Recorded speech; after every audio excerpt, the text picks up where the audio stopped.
Chapter 1.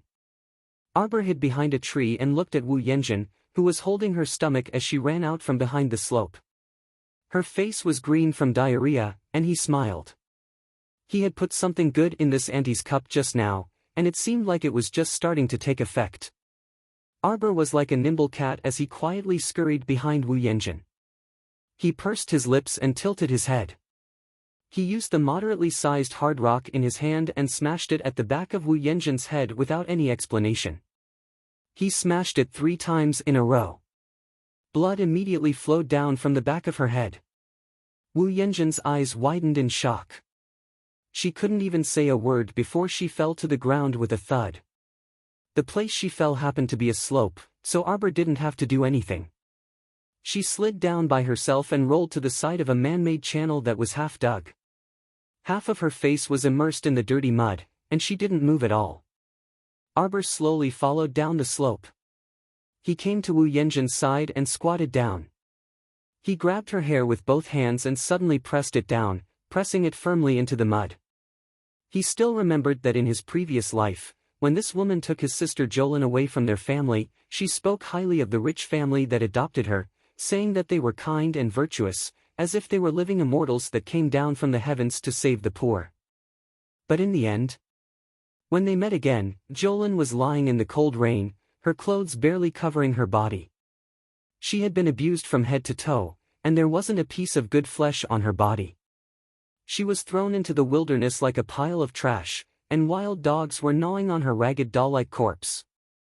Little Lin was only 12 at that time. 12 years old, such a young life should have been very lively, but it turned into a cold corpse. It was this woman, this human trafficker who deserved to go to the 18th level of hell, who went against her conscience to earn money and pushed her sister into hell. At the same time, she also harmed countless children from poor families in the village. At this moment, the woman under Arbor's hand woke up in a daze, probably because her breathing was so rapid that she was almost suffocating. She subconsciously struggled. Arbor's dark eyes flashed with a cold light. Without thinking, he increased the strength of his hand and pressed the woman's head down into the water. The sudden pressure caused Wu Yenjin's entire face to be deeply buried in the mud. The sticky feeling poured into her eyes, ears, mouth, and nose, making her want to scream in fear. However, as soon as she opened her mouth, several large mouthfuls of muddy water were poured into her mouth, causing her breathing to become more rapid and her head to swell painfully. Arbor's eyes were cold as he stared expressionlessly at the woman who was on the verge of death. In the 3 days since his rebirth, Arbor had been carefully pondering over the experiences of his previous life. It could be said that the appearance of this Wu Yenjin was the fuse that led to the tragic fate of himself and his family in his previous life.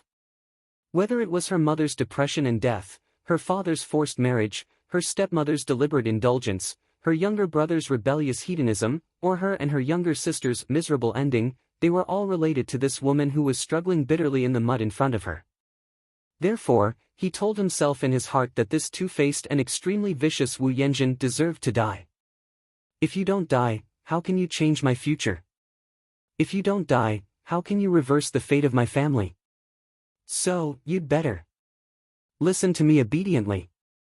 Just like this, obediently and straightforwardly, go. Die. Go. Why do I feel like I'm being targeted? Arbor subconsciously shrunk his shoulders. Chapter 2. Arbor felt a chill on his back, as if he was being stared at by a ferocious beast. Arbor's body tensed up, and he raised his head abruptly. His gaze turned slightly, and a wisp of cold murderous intent leaped in his dark pupils. Unexpectedly, he bumped into a pair of calm, solemn, and leisurely ink-colored phoenix eyes. Xiao Mu's heart instantly sank with a thump. This was the first time he committed a crime after his rebirth, and he was caught on the spot just like that. Arbor was a little speechless, but he was not frightened. A pair of pitch-black eyes stared at the other side quietly and motionlessly. Across the half-abandoned artificial channel, the two pairs of eyes met and stared at each other. On this side of the channel, there was a barren muddy road, and there was a shallow pit with every step. On the other side, under the feet of the young man, there was a thick layer of yellow soil, and a place filled with smoke and sand from the horse's hooves. He was about 13 or 14 years old, the age when he was dressed in fine clothes and riding a horse. He wore a thin spring white robe, spacious and not tied at the waist. His black hair hung down like a waterfall, fluttering along with his clothes. The young man's sleeves were lightly rolled up to his elbows, revealing his slightly bronzed skin under the scorching sun. When Xiao Mu looked over, she only saw a light breeze gently caressing his slightly disheveled forehead hair. His phoenix eyes, which were as resplendent and deep as pitch-black gemstones, radiated a serene and dazzling luster like a deep pool as he glanced around. But he did not know how long he had been riding the horse there. His face was extremely handsome, like the scorching sun, shining with vigor and high spirits. Behind him, there was a young man in black with a short lapel following him. Under the thick yellow sand, in the billowing smoke and dust, the handsome and slender young man in white, untainted by the wind and sand, naturally formed a scenery that could not be ignored. It was as if as long as he stood there, everything in the world, in an instant, seemed to lose many colors, completely becoming a background that decorated his excellence and beauty. What was under his feet was just a piece of wasteland in the village, but in the eyes of others, it was as if he was standing in the main hall of the 3 states and 6 prefectures, overlooking the world, exuding an incomparable noble aura. Xiao Mu could tell that this youth's seemingly tranquil eyes concealed a sharpness that almost made people unable to look straight at him. It instantly made people associate him with the sharp and cunning leopards of the grasslands, who could pounce forward and ferociously bite your throat if you were caught off guard, causing people to feel an uncontrollable danger. Of course, if you looked at people's appearance, you would completely lose. After living 2 lives, if Xiao Mu still could not grasp this principle of being a human, then she really had lived in vain. Xiao Mu followed her animal instincts and intuitively sensed a dangerous scent from the unknown youth in front of her. She immediately retracted her hands and released Wu Yanjun from her death grip. She expressionlessly looked at the other side again.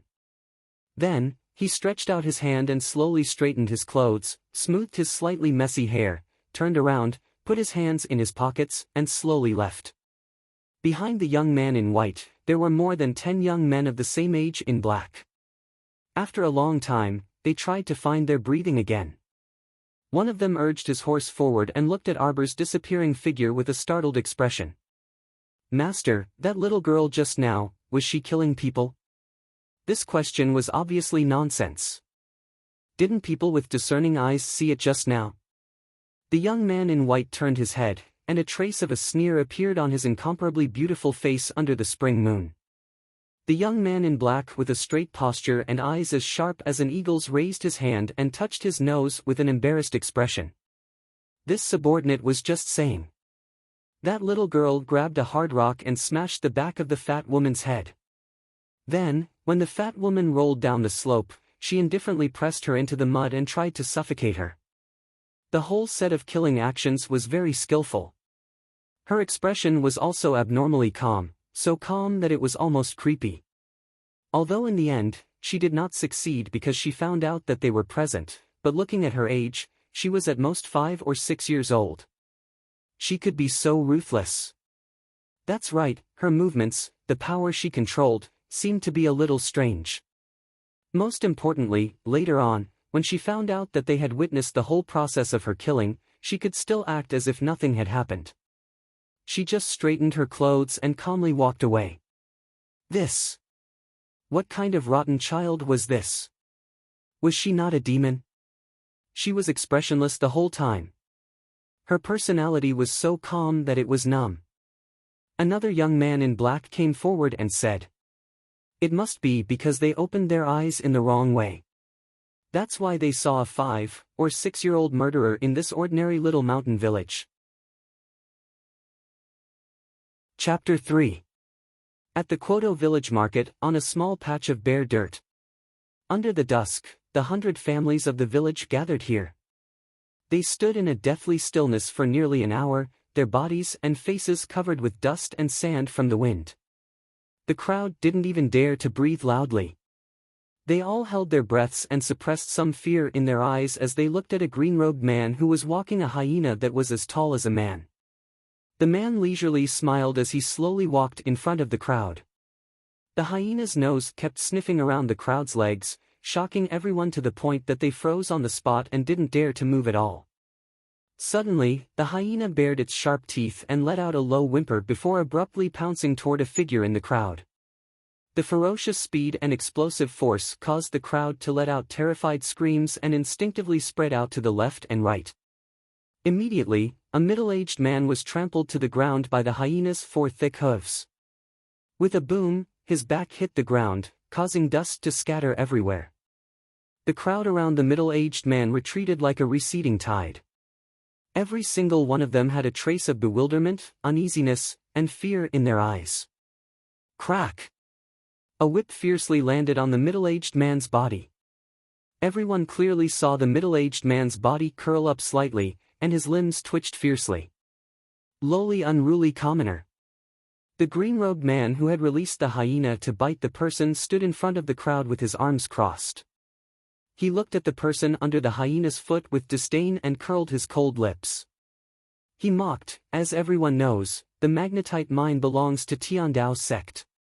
Anyone who privately mines it in any form is illegally occupying it, committing the unforgivable crime of theft. Tell me, how do you want to die? Liu Zi.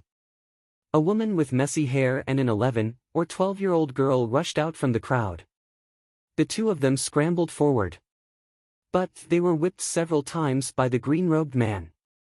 They screamed in fear and retreated with a panicked expression on their faces. Let's go. Let's get out of here. Xiao Lu shouted in fear when he saw his wife and daughter rushing out. The hyena straightened its body. It was at least 1.8 meters tall, and it suddenly pounced in front of the girl. It bit the hem of her skirt and tore at it. The girl was so shocked that she fell backward. Her legs went soft, and she sat on the ground. She supported herself on the ground with both hands and screamed in fear. On the other side, Arbor was standing in the crowd with his father, Qiao Zhongbang, in his arms. His face was filled with displeasure. After all, her mental age was already so old. How could she like being hugged by her father? Moreover, she was still suppressing a trace of anger and dissatisfaction towards this father of hers. Wei Ziqin looked at Xiao Lu's family of 3 worriedly. She lowered her head and looked at her 3-year-old daughter, Xiao Lin, who was hugging her calf and hiding behind her. She patted her daughter's head and comforted her softly. Don't be afraid, child. It'll be fine. This was only his mother's feeble consolation. How could he be fine? In the center of the crowd, the hyena, which was as tall as a person, chased after the panic-stricken Xiao Lu's daughter. It tore at her skirt like it was playing with a toy. Although the onlookers were angry, they did not dare to say anything. Meanwhile, the green-robed man who allowed the hyena to bully the girl stood to the side with a chuckle. He looked at this good show with a mocking gaze. The girl's clothes and skirt were torn off piece by piece, falling down like snowflakes. The tattered clothes could cover less and less skin. The village chief of Quoto village stood there with his walking stick. His face was filled with anger as he looked up at the luxuriously dressed patrolling officials beside him. However, the officials turned a blind eye to the bullying of Qiao Lu's daughter. They stood beside a young noble and fawned over him with flattering smiles. However, the young noble did not have a good expression. He even ignored the officials who were nodding and bowing. His gaze followed the green-robed man uneasily, and a thin layer of sweat seeped out of his forehead. Tell me, where is the magnetite mine that you privately mined? The green-robed man grabbed the hyena's leash and stepped on Xiao Lu's chest. He used so much strength that Xiao Lu's face flushed red. His chest was so stifled that he could not speak. Chapter 4. Sirs, please forgive us. How could we dare to privately mine the magnetite mine? Our family has lived in Quoto village for generations, and we're all dutiful and good citizens. Qiao Lu's aunt crawled to the green-robed man's side and begged for mercy with tears and snot streaming down her face. She reached out to tug at his sleeve, but the latter kicked her to the ground with a look of disdain. Lies! You have the smell of magnetite on you, so you can't fool my hyenas, that person shouted angrily. Two other Heavenly Tao sect disciples wearing the same style of green robes quickly walked forward. One of them picked up the 11 or 12-year-old girl from the ground, leaving the girl's torn clothes to fall to the ground. The girl struggled, but she was smashed to the ground by a heavy slap and couldn't get up for a long time. Xiao Lu's aunt screamed and abandoned her husband, crying as she crawled toward the girl. She shakily took off her coat and draped it over the girl's shoulders, repeatedly calling out, "Xiaoya, Xiaoya. Mother, mother." Xiaoya tightly clutched her mother's coat, her knuckles turning white. Her small face was filled with confusion and dizziness. 4 or 5 cold glinting swords were pointed at the chests of Xiao Lu's family of 3. "I'll ask you one more time, where is the magnetite mine? Tell us the truth, and we'll leave your corpses intact.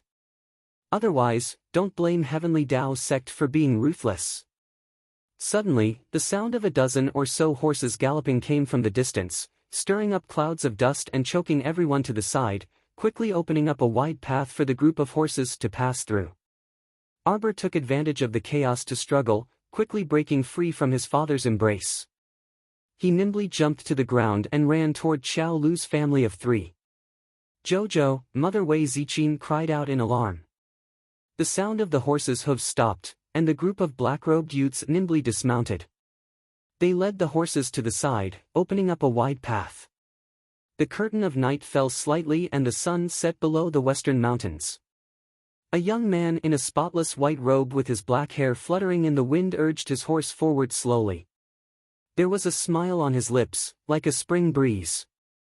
Everywhere he passed, everyone stared at him, unable to move their gazes away. While everyone's gazes were glued to his body, only his gaze landed on the expressionless little girl. The arc on his lips gradually deepened, and even the depths of his eyes were tinged with a hint of a smile. The summer night breeze blew gently, and the air was filled with an unpredictable feeling of stuffiness. Everyone kept their mouths shut and their eyes fixed on the beautiful young man in white who rode his horse forward. Arbor coldly glanced at them, then calmly retracted his gaze. His little hand impolitely stretched out and heavily pushed away the hands that were holding the swords. His little arm pointed backwards, and his cold eyes did not contain any warmth as he stared fixedly at the green-robed man in the lead. The green-robed men glared at him. "What are you doing? How dare you? Audacious! Audacious! How can you make a racket in front of His Highness?" Several pot-bellied officials trembled as they ran forward and hurriedly knelt down to salute. "This humble official greets His Highness Crown Prince Lien." This humble official did not know His Highness Crown Prince Lien had arrived, so this humble official did not welcome you. "Please forgive us, Your Highness." As the officials spoke, they did not forget to wave their hands to have the people around them kneel down. "Kneel down, all of you kneel down. A group of fools. They have no sense of propriety. How dare they look directly at His Highness the Crown Prince's sacred face? How audacious!" All the villagers, who seemed to have their acupoints pressed, knelt down in fear and trepidation. They lowered their heads and kowtowed, not daring to look up. The green-robed men from the Tiandao sect, who were leading hyenas, did not dare to make a ruckus. Although they did not bow like the villagers, they still knelt on one knee, one hand across their chest, and respectfully called out in unison, "Disciples of the Tiandao sect greet His Highness Crown Prince Lien." Chapter 5. Mo Lien wasn't willing to look at the others at all. His gaze had been on the little girl with the wooden and indifferent eyes from beginning to end. Dismounting from the horse, he quickly walked a few steps closer to Arbor. Mo Lien followed the little girl's arm and looked up. It was a mountain covered in weeds and withered trees. It looked like it hadn't been inhabited for many years. From afar, it was a deathly still expanse of withered, yellow, and gray. But the little girl's arm had been swinging until now without saying a word. She only coldly pointed at the mountain, her gaze cold as she looked at the azure-robed man leading the Tiandao sect group. Mo Lien didn't like that pair of beautiful, clear, and cold eyes staring blankly at other people. His brows furrowed slightly. He suddenly turned around and fiercely glared at the azure-robed man. The latter was stared at to the point his hair stood on end, and he couldn't help but take a step back to avoid this terrifying gaze. Mo Lien suddenly broke into a smile like the spring wind and rain, as if that sharp and icy glance from before was just an illusory glance. He turned to look at the silent arbor and seemed to instantly understand the little fellow's gesture. He softly asked, "Magnetite mine? On that mountain?" As soon as he said this, the gazes of the azure-robed men from the Tiandao sect all changed. The young nobleman who was being flattered and fawned over by the officials trembled slightly. Cold sweat once again seeped out of his forehead. It was as if Mo Lien had only noticed that noble young sir who was sweating profusely at this moment, and his handsome face was tinged with a hint of a smile. He turned around and nodded at that person. "So my dear third royal brother is also here." The young nobleman Mo Ting drew back the corners of his mouth. He seemed to want to pull out a friendly smile, but that smile seemed to have been carved out by a knife. He only managed to draw a stiff arc. Mo Lien was just casually greeting him. When she saw the stiff and unnatural expression on her dear third brother's face, the smile in her eyes deepened. She walked towards Arbor and naturally held her little hand. "Let's go. Take us there." Xiao Mu retreated a step with wariness in her eyes, avoiding Mo Lien's finger. She then stretched her small arm across old Sixth Xiao and his family of 3. "You'll only bring us over if you release them?" Mo Lien really wanted to praise herself for being so quick-witted. Although the little girl didn't say anything, she always understood what she meant. "How dare you? You dare to negotiate with our Tiandao sect? Let them go." Mo Lien said indifferently, causing the disciples of the Tiandao sect to choke. "Your Highness." The Heavenly Tao sect disciples were dissatisfied. The Heavenly Tao sect had a transcendent status in the entire Sikong planet. These disciples had always been revered and flattered by others. The Crown Prince's tone was a bit too much. This Crown Prince said, "Let them go." Crown Prince Lien's voice was neither loud nor soft, and his tone wasn't even strict. He repeated his words. As soon as he finished speaking, the dozen youths in black behind him unsheathed their swords at the same time and gathered murderous intent in their eyes. The disciples of the Tiandao sect looked at Mo Lien angrily but didn't dare to say anything. They opened their mouths but didn't dare to refute. They knew very well that if they dared to refute, the outcome would be death. Those familiar with Crown Prince Lien generally knew that the Crown Prince, who was as calm and tranquil as a banished immortal, was only elegant and refined on the surface. In reality, this Crown Prince was full of schemes and was used to acting arbitrarily. Even the 2 deputy sect masters of the Tiandao sect were extremely courteous to Crown Prince Lien and didn't dare to casually offend him. Once Crown Prince Lien was enraged, those who offended him would most likely be annihilated and die. What Crown Prince Lien disliked the most was repeating the same sentence over and over again. Generally, what he said was equivalent to the final decision, so those close to him wouldn't foolishly repeat the same question. Murderous intent had already condensed in his nonchalant tone. The disciples of the Tiandao sect could only hold their anger and step back. They waved their hands and let old Xiao and his family go. Chapter 6. Jojo. Wei Ziqin covered her mouth as she gazed at her eldest daughter, who had been left alone. She couldn't hide the worry and fear in her eyes. "You can lead the way now, right?" Crown Prince Lien looked at the little girl with a smile. From the moment he met her by the canal until now, the little girl's face had always been expressionless. That apathetic and cold face really wasn't cute. Just like now. That pair of eyes that were clearly filled with autumn ripples and sweet and soft now sparkled with the luster of a clear and cold moon. The depths of her eyes were cold and solemn, without the slightest ripple of emotion. Her small face was expressionless, and there was no reflection of anyone in her eyes. There was only coldness, and only indifference and disregard alternated. Chaotic mountain arbor, green moss, and fragrant sunshine. That day, that person, as time passed, slowly entered her eyes, her heart, and her bones. Many years later, when she recalled it from the beginning, Mo Lien couldn't help but sigh. This was destined to be bewitched, a fate that she couldn't break free from. Even if she were to choose again, the ending would probably not change. Crown Prince Lien reflexively reached out, but Arbor dodged in a flash. Arbor cast a glance at his parents from afar and nodded slightly to show his reassurance. He turned and walked toward the back of the mountain. Hulun Mountain surrounded the entire Quoto village in the center and was extremely large. Arbor moved very quickly. He found a path at the foot of the mountain and climbed up the mountain with all his might. Mo Lien and the group of black-clothed youths followed closely behind, followed by the several Heavenly Tao sect disciples who were leashing hyenas and their attendants. Third Prince Mo Ting gritted his teeth and followed at the back, sweating profusely. A cold light flashed in his eyes as he stared intently at Arbor's figure. As the mountain path narrowed and the path became more difficult to walk on, Mo Ting's expression also became more and more unsightly. It was inconceivable and frightening. Mo Ting's eyes shone with an evil light as countless thoughts churned in his mind. Who exactly was this little girl? How did she know about this secret path? This Hulun Mountain had been deserted for many years. Why did the little girl feel like she was walking in her own home when she walked in this mountain?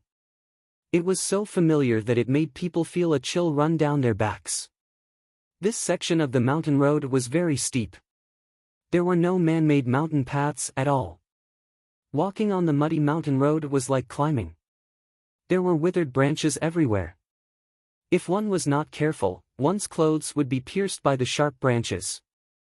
After climbing for about an hour, Arbor stopped in front of a hidden cave.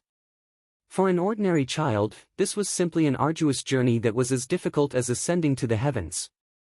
Even the Heavenly Tao sect's disciples were panicking. Their faces were pale and their clothes were torn. However, this little fellow's expression didn't change at all. The Tiandao sect disciples looked at each other in surprise. Arbor, however, stood still and stared at the cave with emotionless eyes. She remembered that in her previous life, around this time, the Mo Kingdom's third prince Mo Ting had privately mined a magnetite mine and caused a huge commotion. The Tiandao sect's disciples also brought people to search the mountain. After spending 5 days and 4 nights, they finally found this hidden cave. The entrance to the cave was hidden very well. It was on the edge of a cliff and the entrance was filled with withered grass and wood. If it weren't for Arbor pointing it out, a normal person wouldn't have discovered this cave even if they walked around. It was even more impossible for them to run to the edge of the cliff to look around. Chapter 7. Arbor remembered that Xiao Laolu had broken his leg when he went up the mountain and almost lost his life. Not long after he was carried down the mountain, there was a rumor that a mountain ghost had appeared in Hulun Mountain. The mountain ghost came and went mysteriously, lurking during the day and appearing at night. It liked to attack people and eat their hearts and lungs. After the rumor of a ghost had spread, Hulun Mountain, which was originally deserted, became even more despised. Normally, no one would go up the mountain. Now that he thought about it, Xiao Laolu, this unlucky guy, must have unknowingly approached the magnetite mine when he went up the mountain and was secretly attacked by someone who wanted to take his life. However, by chance and coincidence, he managed to escape. Although he came back with his life intact, there was a trace of magnetite smell on his body, which was why he was bitten out by the hyenas, who had a special sense of smell. After half a month, the hyenas were actually able to bite out Xiao Laolu with this faintly discernible smell. It could be considered a skill. As for the rumor that Hulun Mountain was haunted, needless to say, it was definitely the work of that third Prince Mo Ting. He just wanted to scare away the ignorant villagers. The Tiandao sect disciple ordered a dozen or so attendants to enter the cave. After a series of ding ding dong dong dong sounds, they carried out about 5 or 6 large baskets made of rattan back and forth. They also found more than 20 corpses that were still warm. It seems that these people retreated in a hurry. The newly mined magnetite and these tools were all abandoned. They only had time to silence the miners. The green-robed man from Tiandao sect sneered. He glanced sideways at the gorgeously dressed youth and suddenly said with a smile, "What does Third Prince Ting think about this matter?" The noble-looking youth's forehead was covered with fine beads of sweat. Hearing this, he hurriedly cupped his hands and said with an apologetic smile, "Senior Marshal Brother G must be joking. Since we found out that someone violated the rules and secretly mined the magnetite mine, we naturally have to deal with this matter seriously. We have to ferret out the daring person as soon as possible and deal with him later." The green-robed man from Tiandao's sect looked deeply at Third Prince Emoteng with a smile and nodded, saying, "Third Prince is right. Tiandao's sect won't wrongly accuse anyone and naturally won't let go of anyone who dares to challenge Tiandao's sect's dignity." The noble-looking young man was sweating profusely. His lips twitched stiffly, revealing a smile that was uglier than crying. Every one of the Heavenly Dao sect's attendants who were moving back and forth in the cave had a joyous expression on their faces. In such a joyous atmosphere, the little girl's wooden face appeared especially cold and indifferent. "You're Jojo." His phoenix eyes rippled with moist light, and a naturally handsome face suddenly appeared in front of her. Arbor, who was hugging his knees and sitting on a mound, subconsciously tilted his head back. A trace of displeasure flashed through his eyes. He turned his head and saw the young man's spotless white clothes piled up like snow at his feet. He supported his chin with one hand, and his dark hair fell gently on the side of his cheek.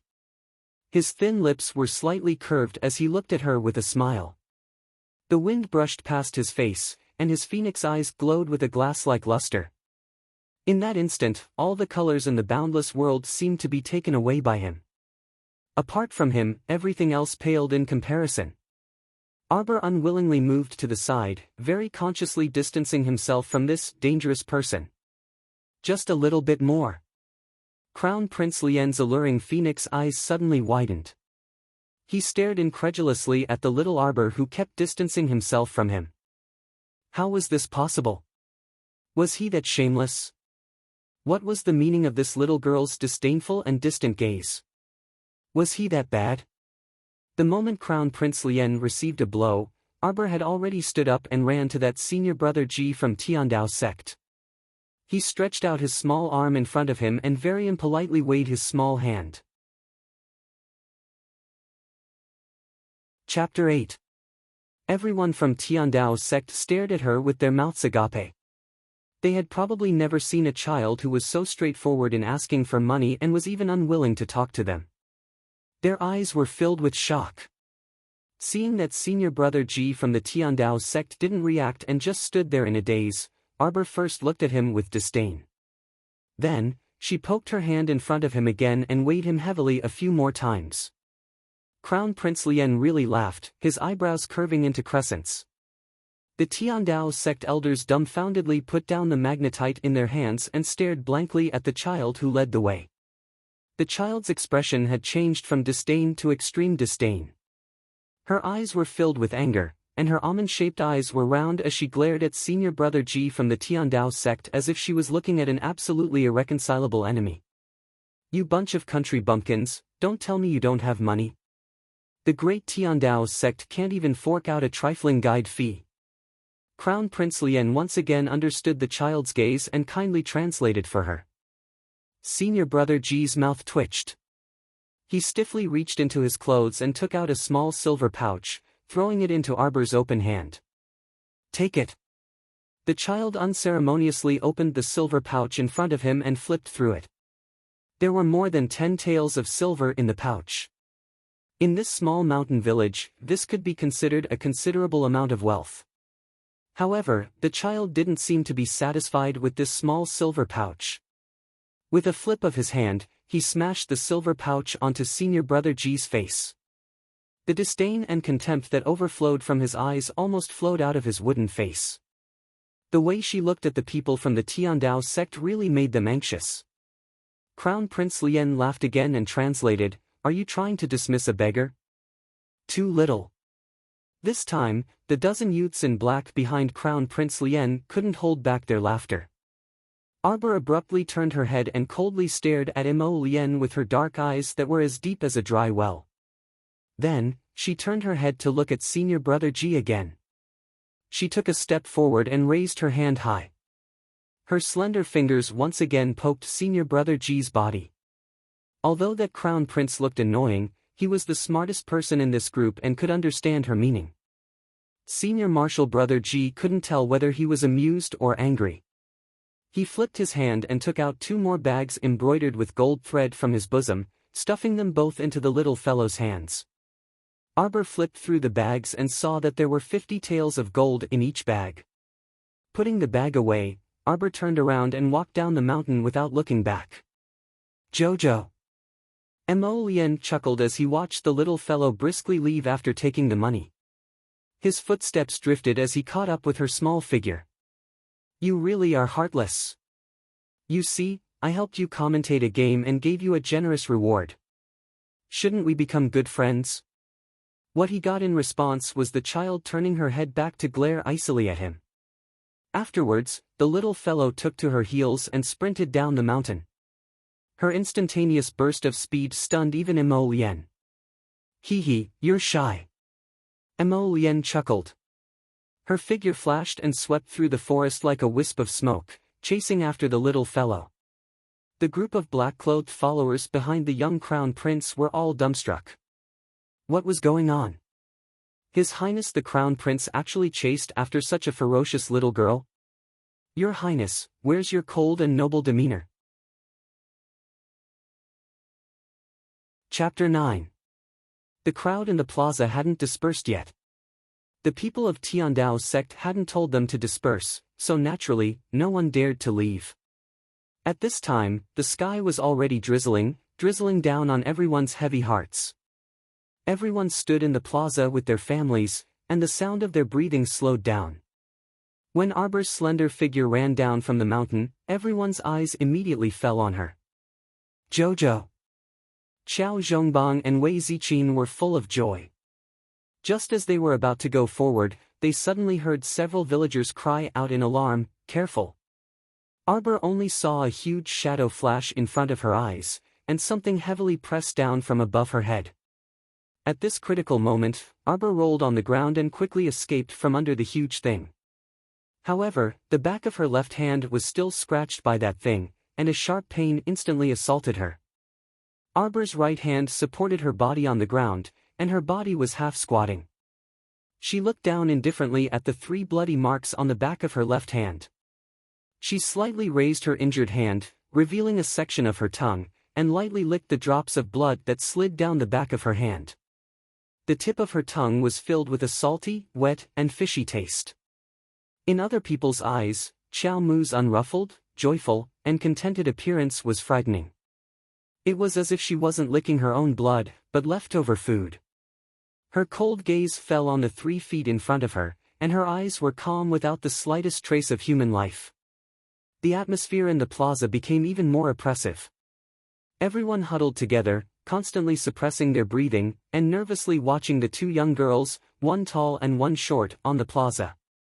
Compared to the short and petite Qiao Mu, who was dressed in a dusty cotton robe, the girl in front of her was about 12 years old. She was adorned with pearls and jade, and she wore a camellia yellow flower-patterned dress, which made her delicate and pretty appearance even more gorgeous. The girl was leading a huge hyena and was sizing up Arbor from the corner of her eyes. When she saw the other party's disdainful and indifferent glance, she suddenly became angry. It's just as the disciples said. You stinky girl, you're very arrogant. Qiao Mu's soft and warm tongue carefully licked the blood on the back of her hand, and there was also a faint red stain on the corner of her lips. Mo Lien, who had followed her down the mountain, caught sight of the little girl's expressionless action with a glance, and his gaze instantly paused. What a wooden baby! Eat her! The 12-year-old girl suddenly let go of the hyena's leash, raised her chin arrogantly, and looked at Arbor as if she was looking at a dead man. The giant hyena stomped its 2 hind legs and bared its teeth as it whimpered. Sticky liquid dripped from its mouth as it assumed an attacking posture. Stop! Mo Lien coldly rebuked and threw a fierce glare at the hyena. As if it felt a great threat, the hyena subconsciously shrank back. The girl turned her head, and her eyes instantly shone brightly. She dashed toward Mo Lien like a butterfly through flowers. Brother Lien. With a flick of his sleeve, Mo Lien sidestepped to avoid contact with her. A severe glint suddenly flashed in his eyes, and a slender jet-black sword appeared in his hand, almost slicing off the girl's 5 fingers. Fortunately, the girl retracted her hand quickly. The moment she saw Mo Lien's fierce expression, she immediately remembered the rumors that Crown Prince Lien was a clean freak who didn't like people close to him. The moment she retracted her hand, the long nail on her middle finger was cleanly cut off. If she had been a second later, her fingers would have been gone. The girl trembled all over as if her bones had been pulled out. Her whole body went limp, and she fell to the ground. Her bright eyes were filled with pitiful tears. She bit her lip and looked at the high and mighty Crown Prince, who seemed like an unapproachable god. There was a faint smile in his eyes, and his appearance was as gentle as the spring breeze caressing the moon. However, his merciless attack was so fast that it made people despair. If it weren't for the suffocating coldness of the sword, she might have drowned in that faint smile and gentle gaze. At this time, the crowd gasped in unison again. The hyena that was stopped by Crown Prince Lien's shout did not move again, but the person who moved was our dear Xiao Mu. When Crown Prince Lien attacked the girl, Xiao Mu hastily rolled forward and reached the giant hyena's belly in a few steps. Chapter 10. Before the crowd could finish gasping, they saw the little figure suddenly pull out the dagger tied to her calf. Her movements were nimble and swift as she drew 6 long bloody lines on the hyena's abdomen. It wasn't until the hyena's painful howls that the crowd's expression changed from dumbfounded to extreme shock. They all felt that they couldn't immediately adapt to the situation. The hyena's skin was thick and its body was huge. How could Xiao Qiao's little dagger cut open the big guy's abdomen in an instant? In this world, although hyenas were not as strong as mystical beasts and were only ordinary wild beasts in the forest, they were huge in size, astonishingly fast and powerful in attack. Ordinary people would not dare to provoke them, but why did it look like they were killed so easily in the hands of this little girl? Looking at the hyena that was rolling back and forth on the ground with its internal organs and blood dripping down, most people could not help but turn around and vomit as well. They felt that this scarlet visual conflict was too shocking. The little girl stood beside the giant hyena that was slowly curling up into a ball and gradually dying. A few drops of the hyena's blood sprayed on her wooden little face, staining the corner of her eyebrows and the left side of her face, adding a bit of scarlet coldness to her. The 12-year-old girl hadn't yet recovered from the shock of the cold-blooded and terrifying Crown Prince Lien wanting to kill her. When she saw the scene in front of her, she lost control of her emotions for a moment. Tears streamed down her face as she screamed. Ah! Monster, the damned girl in front of her was a monster. How could such a small child act so quickly and decisively, killing a giant hyena in front of everyone? Xiao Mu's figure flitted in front of the girl at an incredible speed, and the instant she spread her fingers, she grabbed the other party's neck and flung her to the ground. She then fiercely tightened her grip, successfully extinguishing the girl's unpleasant screams. There was an extremely strange silence in the assembly hall. Everyone felt that the scene in front of them was particularly strange. Little Arbor's height didn't even reach the girl's shoulder. His arms and legs were as thin as beans, but he had such terrifying strength. He instantly grabbed the girl's throat and grabbed her lifeline. The people of the Tiandao sect were dumbfounded. They were stunned for half a minute before one of the young disciples woke up and shouted, "Stupid girl, you dare to lay your hands on Miss Lu?" A fist smashed towards Arbor's back. Arbor nimbly turned around and quickly blocked Miss Lu's fist. Seeing that the huge fist was about to hit Miss Lu's pale face, the disciple was so scared that he hurriedly pulled back his fist. However, because he couldn't control his strength freely, he was injured by the backlash of his own strength. He staggered back a few steps and sat on the ground. Arbor grabbed Miss Lu's neck and dragged her forward. He raised his leg and kicked the disciple's jaw. The sound of the disciple's jaw shattering was especially shocking in the silent meeting hall. Everyone looked at her with a petrified expression, only to see Arbor kick the back of Miss Lu's knee, making her kneel on the ground. Arbor grabbed the back of Miss Lu's neck with one hand and slammed her head on the ground with all his strength. With a loud bang, Miss Lu was forced to kneel. Her forehead heavily hit the yellow sand, making a muffled sound. It was like a heavy hammer smashing into everyone's heart. Senior Marshal Brother Ji and a group of Tiandao sect disciples came down from the mountain carrying 5 or 6 baskets. When they saw this cruel scene, they instantly howled and rushed towards Arbor. "What are you doing? How dare you be so cruel to Junior Marshal Sister Lu?" Chapter 11. Without waiting for Senior Brother Ji and his group to angrily launch an attack, Xiaomu had already grabbed Miss Lu's messy hair and dragged her to her side like a marionette. In the next second, a snow-white dagger was placed horizontally across Miss Lu's neck, successfully stopping Senior Brother Ji and his group in their tracks. Their eyes all carried traces of fear and anger. "Let Junior Sister Lu go. We can still spare your life." 2 Tiandao sect disciples glared at Arbor with murderous intent. Arbor coldly glanced at the 2 people and ignored them. He pulled the dagger in his hand and cut Miss Lu's snow-white forehead. Ah! Miss Lu seemed to have just recovered from the shock of being beaten. The sharp pain on her forehead and the terrifying feeling of sticky blood dripping down made her tremble uncontrollably. She screamed out in a high-pitched voice.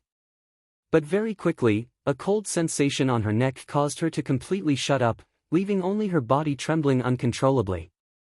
The Tiandao sect disciples were so angry that they raised their fists and were about to charge forward.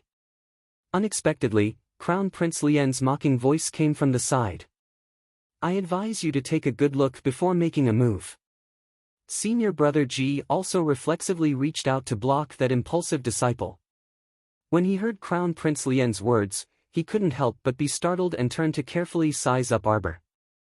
His gaze actually changed slightly, and it immediately stopped on the little girl's small hand holding the dagger. That small hand looked soft and weak, but a faint white light covered it, making the dagger in her hand lustrous and ghastly white. Mystic energy. Senior Brother Ji's expression was startled, but it soon turned to joy. He really didn't expect that such a precious mystic cultivator would appear in such an insignificant and shabby village. Looking at the girl's appearance, it seemed like her mystic meridians had just awakened. He didn't know how she muddle-headedly activated her mystic meridians and activated her mystic energy. Although everyone could attempt to activate their mystic meridians at the age of 7, under normal circumstances, they could only do so under the guidance of their seniors and teachers and after using their own mystic energy as a guide. Moreover, it was very rare to succeed in activating mystic meridians on the first try. On the entire Seikong planet, the number of mystic cultivators only accounted for 1 in 10,000 of the total population. In other words, in the entire Seikong planet, ordinary people without mystic veins occupied the vast majority. From this, it could be seen how precious Xian masters were. Every appearance of a mystic cultivator was bound to be a grand event that caused a sensation. It could be seen that the girl's current profound energy aura was still very weak, so much so that her control over it wasn't very good. It was faintly discernible from time to time, but she was able to successfully open her own profound veins without the guidance of a teacher. This kind of talent was worthy of being said to be shocking. At this time, Senior Brother Ji still hadn't expected that his junior sister Lu, who was a level 2 mystic cultivator, wouldn't be able to withstand a single blow from the savage little girl. She didn't even have the strength to resist.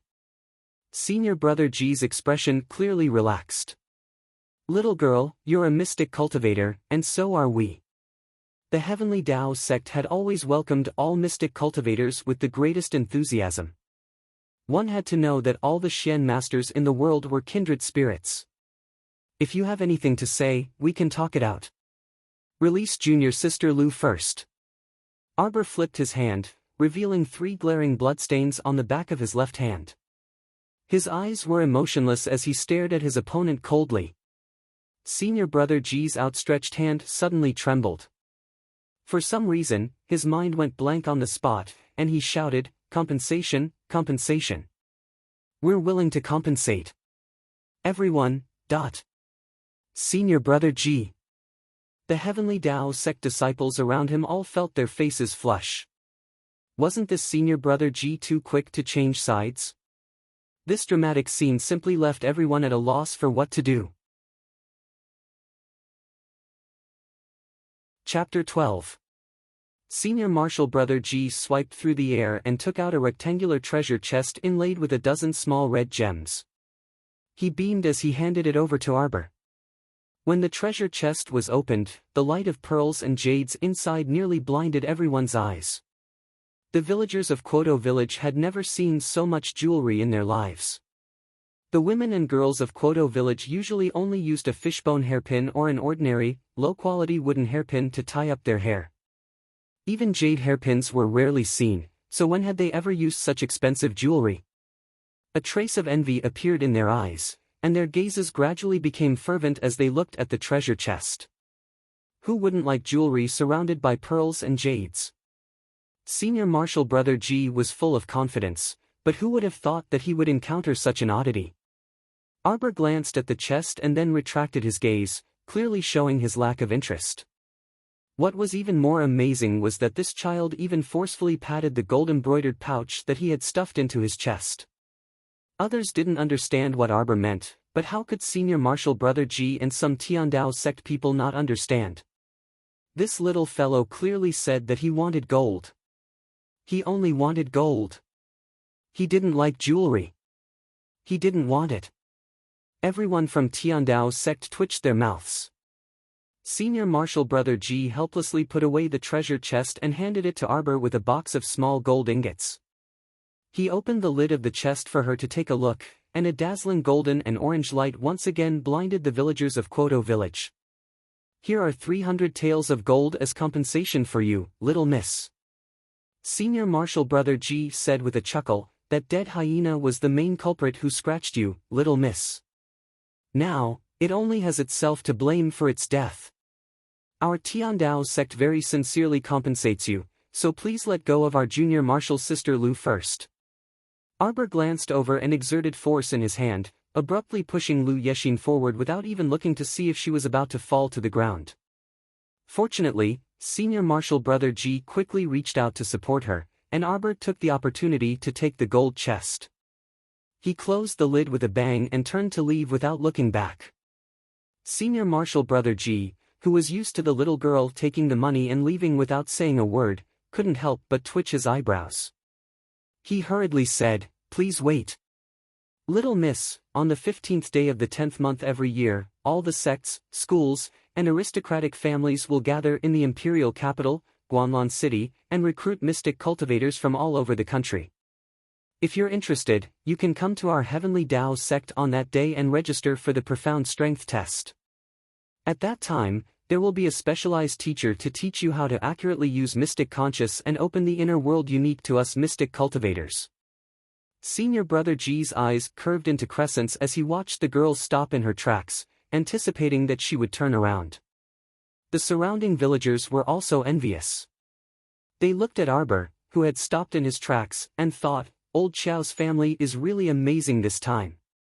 How great of an honor was it to have a mystic cultivator appear in the family without anyone noticing? Inner world? It was an unusual treasure that normal people didn't even dare to think about. It was said that mystic cultivators who opened their inner world could immediately possess 3 to 5 cubic meters of storage space and could carry many personal items with them, especially those precious treasures that they didn't feel safe leaving outside. Compared to the storage cabinets made by artificers and placed in various cities, the inner world was clearly more convenient, faster, and had more privacy. Thus, tens of thousands of normal people were endlessly envious. Arbor's footsteps only paused for a moment before he returned to his parents' side without looking back. Senior Marshal Brother G was dumbfounded, and a disciple beside him angrily roared, "What's with that attitude? Don't think that you can look down on everyone just because you've become a mystic cultivator. The path of a mystic cultivator is very long. Without the earnest guidance of seniors and teachers, you can't even display 1% of your mystic energy's effectiveness. Senior Marshal Brother G kindly invited you to join our Heavenly Tao sect. Don't be so ignorant and blindly arrogant and conceited." "Not interested." Arbor finally turned around and glanced at the Heavenly Tao sect crowd as if he was being charitable. In front of the petrified crowd, his voice was cold, heartless, and terrifyingly clear as he spat out 3 words. Chapter 13. What? That Heavenly Tao sect disciple's chest felt stuffy, and he stammered, almost unable to recover his wits. This girl actually said she wasn't interested. Not interested. She said she wasn't interested. Not only did this dazed Heavenly Tao sect disciple think that he had misheard, but all the surrounding Kwoto village villagers also thought that they were hallucinating. It couldn't be. How could Xiao Mu, this little girl, flatly refuse the Heavenly Tao sect's invitation? So you're not a mute. Crown Prince Lien, who suddenly turned in front of Arbor, was so fast that even Arbor's parents felt their vision blur. Before Qiao Zhongbang could react, he found that his daughter had been grabbed by the temperamental Crown Prince Lien, and he retreated a few steps to the side of the crowd. Arbor, who had just returned to her parents' side and hadn't had time to speak with them, was instantly very displeased. She glared at Crown Prince Lien, and her entire body automatically emitted a cold aura that kept people away.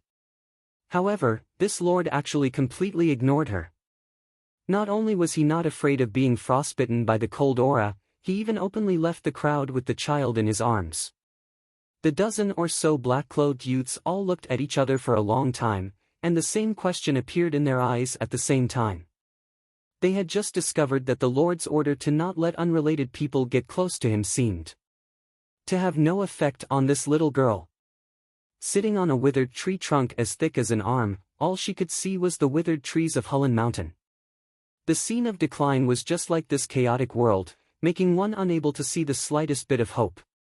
However, the world didn't know that under this withered and withered land, there was a paradise with abundant resources hidden in the depths of Hulun Mountain. The baskets of magnetite that they dug out today were nothing. There was a large magnetite mine mountain in the paradise, and it was undulating with countless magnetite. In her previous life, this paradise was excavated when she was 10 years old, and it caused a commotion among various factions. People were greedy, and several major factions fiercely fought over it, resulting in countless casualties. At that time, the zombie disaster had already erupted, and the world was hard for people to survive. This resource-rich mystic realm became the holy land that almost everyone yearned for. Unfortunately, after continuous excavations and looting, as well as the constant destruction of the flames of war, the entire Peach Garden's secret realm was destroyed in less than 3 months. You're not a mute. The feeling of his fingers pinching her cheeks pulled her thoughts back from a faraway place. Glaring angrily at the smiling handsome face, Arbor couldn't help but roar in his heart, "You're the mute, your whole family is mute." "My whole family isn't mute." Crown Prince Lien instantly understood the little girl's gaze. His sudden remark made Arbor roll his eyes. The young man smiled and didn't get angry. He just pulled Arbor's small hand, opened her curled palm, and turned it over. His gaze fell on the 3 red marks. Arbor tried to pull his hand back but failed. He glared angrily but did not say anything. He was unhappy. "All right, stop messing around. I'm helping you bandage your wounds. If the wound isn't treated properly, your hand will become ugly." The young man reached out and grabbed a cup of clean water out of thin air. He carefully washed Arbor's left hand and wiped it clean with a white handkerchief. A bottle of ointment concocted with a secret recipe appeared out of thin air in her hand. When she opened the lid, a faint fragrance assailed her nostrils. Xiao Mu's emotionless eyes suddenly twitched, and her beady black eyeballs rolled. "You like it? I'll give it to you when I'm done." The young man was applying the ointment for Arbor. His hands didn't stop moving, and he didn't even raise his head as he spoke with a smile. Chapter 14. Xiao Mu did not refuse when she heard this. It was already the middle of the 6th lunar month. If the pattern from her previous life did not reverse and the timing matched, then a terrifying calamity would erupt on the first day of the 7th lunar month 15 days later, the calamity of zombies. At that time, Surviving in this chaotic world would be even more difficult than it was now. Medicine was something that everyone would use. When this ointment was applied, the wound would no longer feel pain. It had an excellent hemostatic effect, and the color of the wound would immediately lighten. There was a heaven and earth difference between the efficacy of this ointment and the low-grade medicine circulating in the world. It must be an excellent medicine. Since someone was so generous as to give it to her, she would accept it. Alright, the wound will basically scab over at night. After you wake up, your hand will be as good as new. The youth held her thin wrist and gently blew on it. It doesn't hurt anymore. Arbor couldn't help but roll her eyes at him. Did he think he was an apothecary? Blowing on air. She did know that after the zombie outbreak in her previous life, a group of people with special abilities appeared in addition to mystic cultivators, including apothecaries with medicinal properties all over their bodies. A high-level apothecary could indeed heal a person's wound with just a few breaths, but the prerequisite was that you were an apothecary. And you had to be a high-level apothecary or above. Your every breath carried medicinal properties, and you could heal a group of people by just casually blowing a few breaths containing medicinal properties. But youth, you're not an apothecary. Arbor tried to pull her hand back but couldn't, so she glared at him angrily. That's enough. I've already applied medicine and bandaged your wound. Why aren't you letting go? Crown Prince Lien ignored the little girl's glare and even pinched her puffy cheeks. Why aren't you talking? I'm not in the mood. You have to talk even if you're not in the mood. People need to communicate with each other to understand each other. Who the hell wants to understand you? A certain child glared at him with her round eyes, almost wanting to curse. Mo Lien burst into laughter and poked her fleshy cheeks. We're friends. Friends? Arbor's pitch-black eyes gradually cooled, as if a basin of ice water had been poured over those beautiful eyes, chilling them to the bone. I don't need it. She didn't need things like friends. Friends? What are friends? Friends were meant to be sold, it was just that the price was high and the price was low. The friend she had trusted had sent her into an experimental cage, broke her limbs, and made her crawl in the dark forever. He used some strange little hammers and nails to hit her body, looking for clues to expand her inner world. In the past, she naively believed that there was such a thing as true love in this world. And then, other than her mother, who had passed away early due to depression, it seemed that no one had ever given her such a luxurious gift. Later on, she didn't need it anymore. She didn't need anything. Now, I don't need such a tacky thing. Friends? True feelings? She didn't have it, and she didn't need anyone to give it to her, because it was nice to be alone. It was clearly a pair of watery, round, and beautiful eyes, but they contained such a cold light. This was really too incongruous. Jojo, we will be friends. The young man tilted his head slightly, with a hint of interest and expectation in his eyes. Look, even if you don't open your mouth to speak, I can instantly understand your thoughts. What does this mean? This is the so-called fate, isn't it? Arbor's eyes flashed with vigilance. She snatched the ointment from the young man's hand and jumped down from the tree. Chapter 15. As Xiao Mu fled, the youth's lustrous phoenix eyes filled with interest and anticipation flashed past her eyes from time to time. This kind of interested gaze was like looking at a little pet. It reminded her of her previous life, the man who doted on her like she was a kitten or a puppy. He treated her like a small animal and locked her up in an iron cage. He fed her 5 or 6 meals a day and served her well. Every time there was a festival or when he attended a banquet, he would dress her up beautifully and carry her out for others to see. She would receive the praise of others against her will. Every time he heard others praise her beauty and uniqueness, the man's eyes would curve into crescents and emit a gentle light. That pair of dark green eyes that were as deep as emeralds seemed to have magical powers that could suck a person's soul bit by bit into a boundless emerald vortex. He would look at you with a smile like that, making you unable to reject him. She had had enough of those terrifying days. In the depths of her heart, this man who was as powerful and perverted as the devil had become her lifelong nightmare. Every time she thought of her previous life, she would wake up from her nightmares again and again. Then, she told herself, "Arbor, you've been reborn. Your life has started all over again." In this life, she must turn everything around and not let herself suffer any more grievances or pain. Don't have any interest in her. Her heart was already a pool of stagnant water that had been sealed in ice for thousands of years. No one could penetrate it. Unless you want to completely understand what it meant to be heartbroken, and what it meant to be covered in cuts and bruises. Anyone who was interested in her would die in her hands sooner or later. There was no exception. In his cold eyes, a poisonous light shot out like a sharp arrow. When it landed on his mother, who was looking forward to it, it instantly turned into a spring drizzle.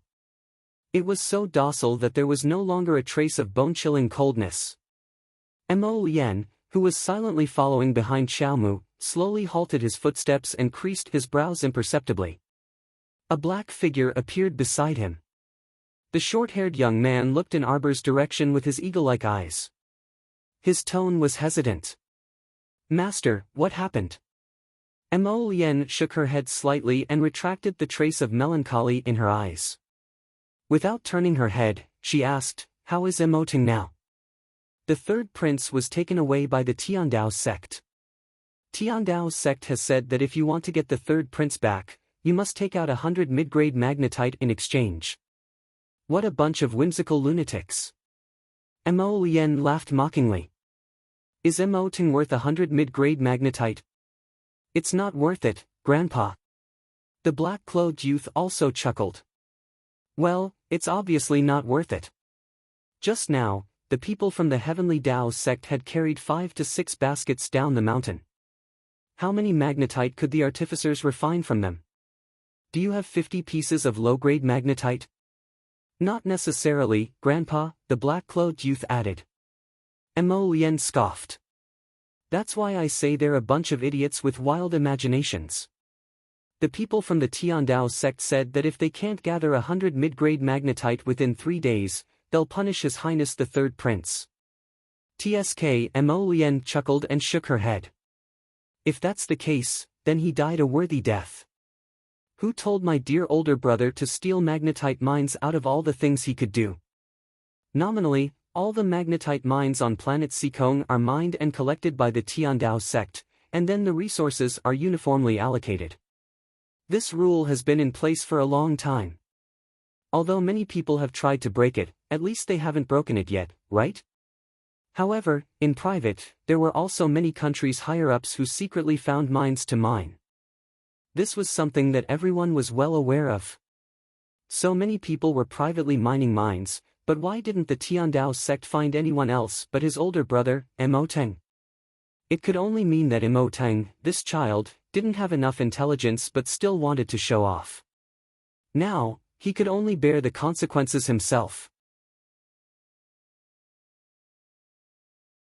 Chapter 16. If that's the case, noble Consort Lin probably won't let the matter rest, the black-clothed youth muttered softly. Mo Lien snorted. Then let her gather 100 mid-grade magnetite herself and redeem him from the Heavenly Tao sect. We don't need to care. Yes, sir. Mo Lien turned around and glanced at Arbor's small courtyard, a faint light swirling in her eyes. Sir, shouldn't we have a good chat with that mystic cultivator girl and see if we can recruit her into the Dragon Saliva Guard? The black-clothed youth continued, she's a good seedling that's hard to come by. We can't let the Heavenly Tao sect benefit from her. Mo Lien glanced at him and said with a spurious smile, this ice-cold little girl isn't as easy to fool and approach as you imagine. From what I see, this little thing's heart is forged from 1,000-year-old cold stone at such a young age. However, when he thought of that little girl's expressionless face, he wanted to tear it open and dig out the little thing inside. It really did seem very interesting. Arbor was carried to sit on a stool, her hands still hugging that box of ointment. Her mother sized her up from head to toe for a moment, and her wooden little face almost collapsed. She truly felt a bit helpless. She was no longer a child. Disregarding those days of wandering aimlessly in the void, she had lived for at least 26 years in her previous life. "Jojo, you scared Mama to death." Wei Ziqin hugged her daughter and said half grumpily and half anxiously, "You can't be so inconsiderate in the future, okay?" Arbor nodded. When she looked up and saw that her father's eyes were filled with abnormal joy, she couldn't help but raise her brows and snicker inwardly. She was very familiar with her father's gaze. It was a gaze filled with anticipation, gratification, and pride. Did he think that she had won honor for the Qiao family? She remembered that her father was also a mystic cultivator in the past. He activated his mystic meridians at the age of 11 and was taken away by the Qiao family in Guanlan City at the age of 12 for intensive grooming. At the age of 13, he amazed the world with a single brilliant feat in the clan competition and was taken away by Daybreak Sect, one of the 3 sects that came to select talents. Everyone thought that Qiao Zhongbang would have a meteoric rise and that his future would be limitless. But unexpectedly, at the age of 15, he was sent back to Quoto village and was no longer able to regain his former glory. His profound veins were damaged and his profound strength was lost, causing him to be looked down upon by everyone in the clan. But it was this foolishly filial man who, after receiving so much unfair treatment, was still extremely loyal to his family and still had deep expectations and thoughts for his clansmen. Naive? Kind? What's the use of this thing? When life is in despair, these beautiful fairy tales can only be found in fairy tales. They can't pull people out of the abyss. They can't. Qiao family. What was the Qiao clan? She had opened her mystic meridians at the age of 7 in Arbor and entered the ranks of mystic cultivators. She didn't care for this so-called glory at all. Whether it was now or in the future, her achievements and everything she could control in the future would have nothing to do with the Qiao family. She had climbed up bit by bit from hell where the void was shattered and from the yellow springs of infinite despair. Her heart had long turned into a deep, icy spring. She couldn't summon the slightest bit of warmth or tenderness toward those hypocritical clansmen. "Jojo." Her mother's call caused her expression to relax slightly. Her eyes were no longer as cold as before as she calmly looked over. Wei Ziqin dazedly glanced at her daughter. She felt that ever since her daughter accidentally rolled down the hill in front of the school 3 days ago and woke up from her coma, her temperament seemed to have undergone a great change. Something seemed to be different from before. Chapter 17. Jojo, can you tell father how you activated your mystic meridians? Qiao Zhongbang looked into his daughter's pitch-black eyes and was momentarily stunned. His daughter's eyes were so deep that it made one's heart sink. It was an indescribable feeling. In theory, everyone could activate their mystic meridians at the age of 7 under the guidance of the Mystic Cultivator Association's guidance. However, in reality, not everyone could successfully activate their mystic meridians at the age of 7. In fact, during the 7th month of every year, there would be guidance teachers overseeing the major cities and towns. They would wait for the children from the nearby villages to head to the designated location to help them activate their mystic meridians and test their mystic strength. Every year, there would be children who would attempt to activate their mystic meridians, but most of them came with hope and returned with disappointment. Those who could become mystic cultivators were as rare as phoenix feathers and unicorn horns. Some children would attempt to activate their mystic meridians year after year with hope, but they would return with disappointment and even despair. When they reached the age of 15, the guidance teacher would solemnly announce that they had failed to activate their mystic meridians and had no hope of becoming a mystic cultivator in this lifetime. In theory, boys and girls over the age of 15 had no hope of activating their mystic meridians and becoming a mystic cultivator. However, Arbor was an exception in her previous life. She remembered that she activated her mystic meridians on her own at the age of 16 in her previous life. Thus, senior brother Ji's words about a specialized teacher teaching her how to use mystic energy accurately and how to activate the inner world unique to mystic cultivators were not attractive to her. With the memories of her previous life, Arbor knew the basic techniques of controlling mystic energy. As for her inner world, she did not need anyone to teach her. She could just find a free time to return to her room and activate it on her own. Speaking of which, even after living 2 lives, she still did not understand what was going on with her mystic meridians. Whenever she wasn't paying attention, her profound veins would mysteriously open on their own. For example, when she was fighting Lu Yexin this time, she had naturally covered her weapon with a layer of profound energy. She didn't even realize when she had opened her profound veins until Crown Prince Lien gave her the signal. If things were to develop according to the trajectory of her previous life, wasn't it a little too early for her to activate her mystic meridians at the age of 7? What did it mean that it was early by a full 9 years? Perhaps, many things had changed with her rebirth. Everything was undergoing earth-shattering changes. Arbor's eyes deepened as he fell into deep thought. Jojo. Seeing their daughter in a daze, her parents felt a little helpless. Why do I feel that my daughter's mind is wandering more and more these days? Jojo. Thump thump thump thump thump. Rapid knocks on the door shook the door. Wei Ziqin hastily turned around to open the door. Just as she opened the door, a hoarse voice shouted, "Eldest sister-in-law, the moment I entered the village, I heard the villagers say that our old Chao's family produced a 7-year-old mystic cultivator." Ha ha ha, is that our Jojo? Where's Jojo? Second uncle, you're back. Wei Ziqin hurriedly stepped aside with a smile and invited Qiao Zhongxing in. The two hadn't taken more than 2 steps, one in front and one behind, when they heard a commotion outside the door. Young Aunt Su Jiao pinched her throat and quickly walked in, shouting, "Yo, it's eldest brother and sister-in-law. It hasn't even been half a day, but our little Qiao's glorious deeds have spread throughout the village.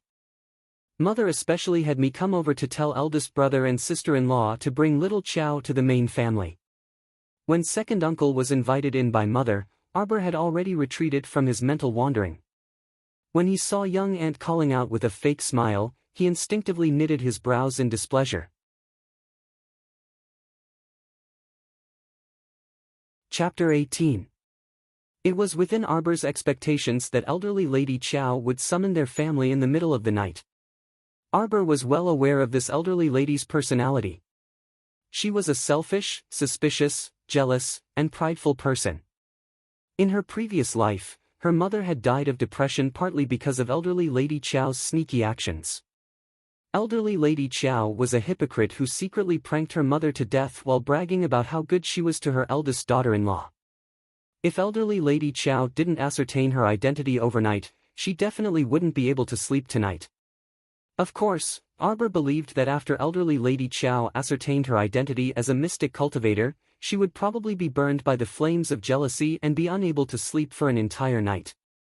When Wei Ziqin held Arbor's hand as they walked through the door, she glanced around and saw an elderly lady sitting at the head of the table.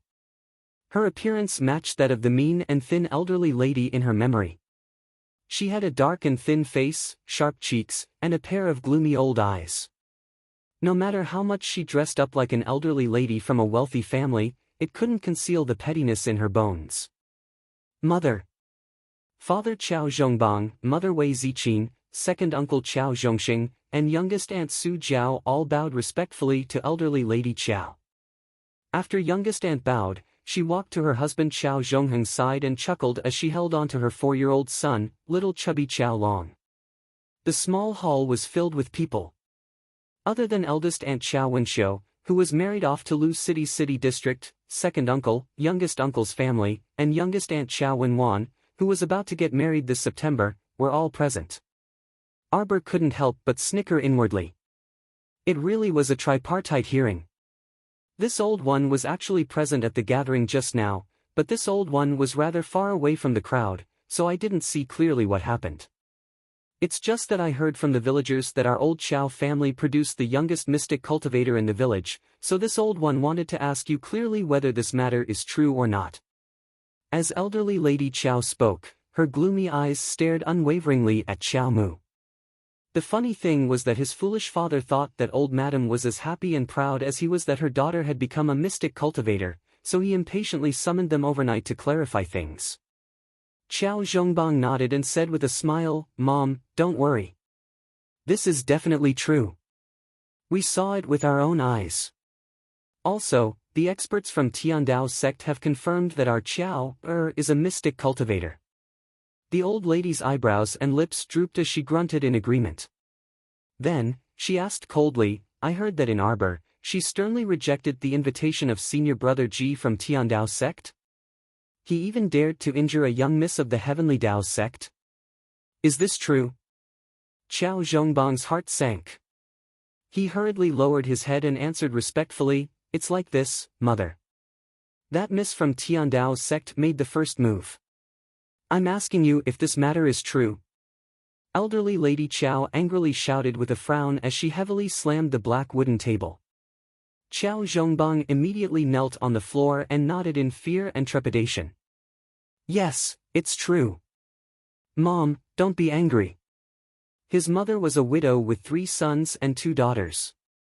She had painstakingly raised them to adulthood and started a family after so many years. All the children in the family had absolute respect for this widow, including Qiao Zhongbang. Seeing that his mother was angry, Qiao Zhongbang immediately gave in. Foolish. Elderly Lady Qiao fiercely reprimanded, The children are insensible, but are you 2 adults also insensible? What kind of place is Tiandao sect? Is it something you can offend? Is Tiandao sect's young miss someone a village girl like her can hit or scold? Elderly Lady Qiao slammed the table and chair loudly as she angrily reprimanded, You're pushing old Qiao's family into a frying pan and roasting it. Chapter 19. Old Madame Qiao scowled and her father, Qiao Zhongbang, immediately felt ashamed and apologized profusely. Qiao Mu averted her gaze, and a frigid smile spread across her lips. She had long given up hope for her father, so she wasn't disappointed when she saw him immediately concede to old Madame Qiao. Arbor. Old Madame Qiao coldly called out her name. While the guests from Tiandao sect haven't left yet, go apologize to Miss Lu from Tiandao sect tomorrow. Even if you have to kowtow 9 times for every 3 steps, go through fire and water, you have to do it. In any case, you must obtain Miss Lu's forgiveness and don't cause trouble for our Qiao family. I'm talking to you. What kind of attitude is that? Old Madame Qiao couldn't help but become furious when she saw that the child tilted her head and refused to look at her. After talking for so long, he didn't react at all. Old Madame Qiao had never liked this cowardly child who hid from everyone. She could tell that the child was petty and unpresentable. Whenever she saw the child's evasive gaze, she would get angry. But today, the situation was a little strange. This child wasn't like before, hiding behind her mother, Wei Ziqin, whenever she was scolded and counting her fingers pitifully. Instead, the gaze she occasionally shot over was as dark as a pool of stagnant water in an old well, making old Madame Qiao feel very uncomfortable. Jojo. Father, Qiao Zhongbang, also frowned and turned to look at Arbor, who was tilting her head. Grandmother is talking to you. When Qiao Mu heard this, she turned her head and stared straight at elderly Lady Qiao, who was sitting at the head of the table. Elderly Lady Qiao's entire body shuddered from this bone-chilling gaze, and she reflexively leaned back. Jojo didn't do anything wrong. Mother, Wei Ziqin, was eager to protect her daughter and hurriedly argued, Miss Lu made the first move. If Jojo didn't dodge, he would have. Shut up. The old lady was frightened by Arbor and felt a trace of fear in her heart. Now that she saw her daughter-in-law, who was usually submissive, actually dared to refute her, she couldn't help but feel angry. She angrily scolded and interrupted Wei Ziqin's words, Who is Miss Lu? Who was Arbor? So what if she was scolded and beaten by Miss Lu? Was it worth it for her to retaliate so heavily? Don't think that just because this child has entered the ranks of mystic cultivators now, she thinks she's invincible and can look down on everyone. Tiandao's sect's strength is right there. Are you trying to hit a rock with an egg and seek your own destruction? Mother, please calm down. Qiao Zhongbang hurriedly comforted her and turned to give Wei Ziqin a look, telling her to shut up and stop talking. I'll leave this matter to you guys. The old lady harumphed coldly and stood up. Zhongbang, if you still see me as your mother and are still willing to listen to your mother, Then you will personally escort your good daughter to Tiandao sect's camp tomorrow and solemnly apologize to Miss Lu. Arbor curled his lips and stood to the side without saying a word. That was fine. She would wait until tomorrow to see if her father would really escort her to Tiandao sect to apologize. She would see if this man she called father would further disappoint her and her mother. Arbor's eyes contained a smile, but that smile was gloomy and cold. The moment they met, the old lady's entire body trembled, and her teeth chattered as she involuntarily shivered. When she looked again, the old lady's eyes were so calm that there wasn't the slightest ripple. How could anyone tell that the girl was smiling? She stood there, and the ground beneath her feet seemed to be a black gate to hell. Countless bony hands burrowed out of the ground and roared soundlessly. A cold snort that resembled a wooden sculpture appeared at the corner of the little girl's mouth, inexplicably raising goosebumps. Chapter 20. Ziqin, wait, Ziqin. After exiting the main door, Wei Ziqin picked up Arbor without a word and hurried on her way. She didn't even bother to look at Xiao Zhongbang. Ziqin. Xiao Zhongbang caught up with the mother and daughter in 3 steps and reached out to take Arbor from Wei Ziqin's arms. Ziqin, calm down and listen to me. Wei Ziqin suddenly turned sideways and avoided Xiao Zhongbang's arm. I don't want to listen to anything. My Jojo didn't do anything wrong. If she didn't resist at that time, would she have waited to be killed? Your mother is unreasonable. My Jojo won't apologize to anyone. If you want to do it yourself. Go and do what you promised your mother. Ziqin, how can you say that to mother? It's not easy for mother. Shut up. Wei Ziqin's sudden outburst shocked Arbor. One must know that in her previous life, Wei Ziqin's personality was so soft that even when old lady Qiao bullied her, she would always swallow her anger. This time, her mother went against the mother and son of the Qiao family for her.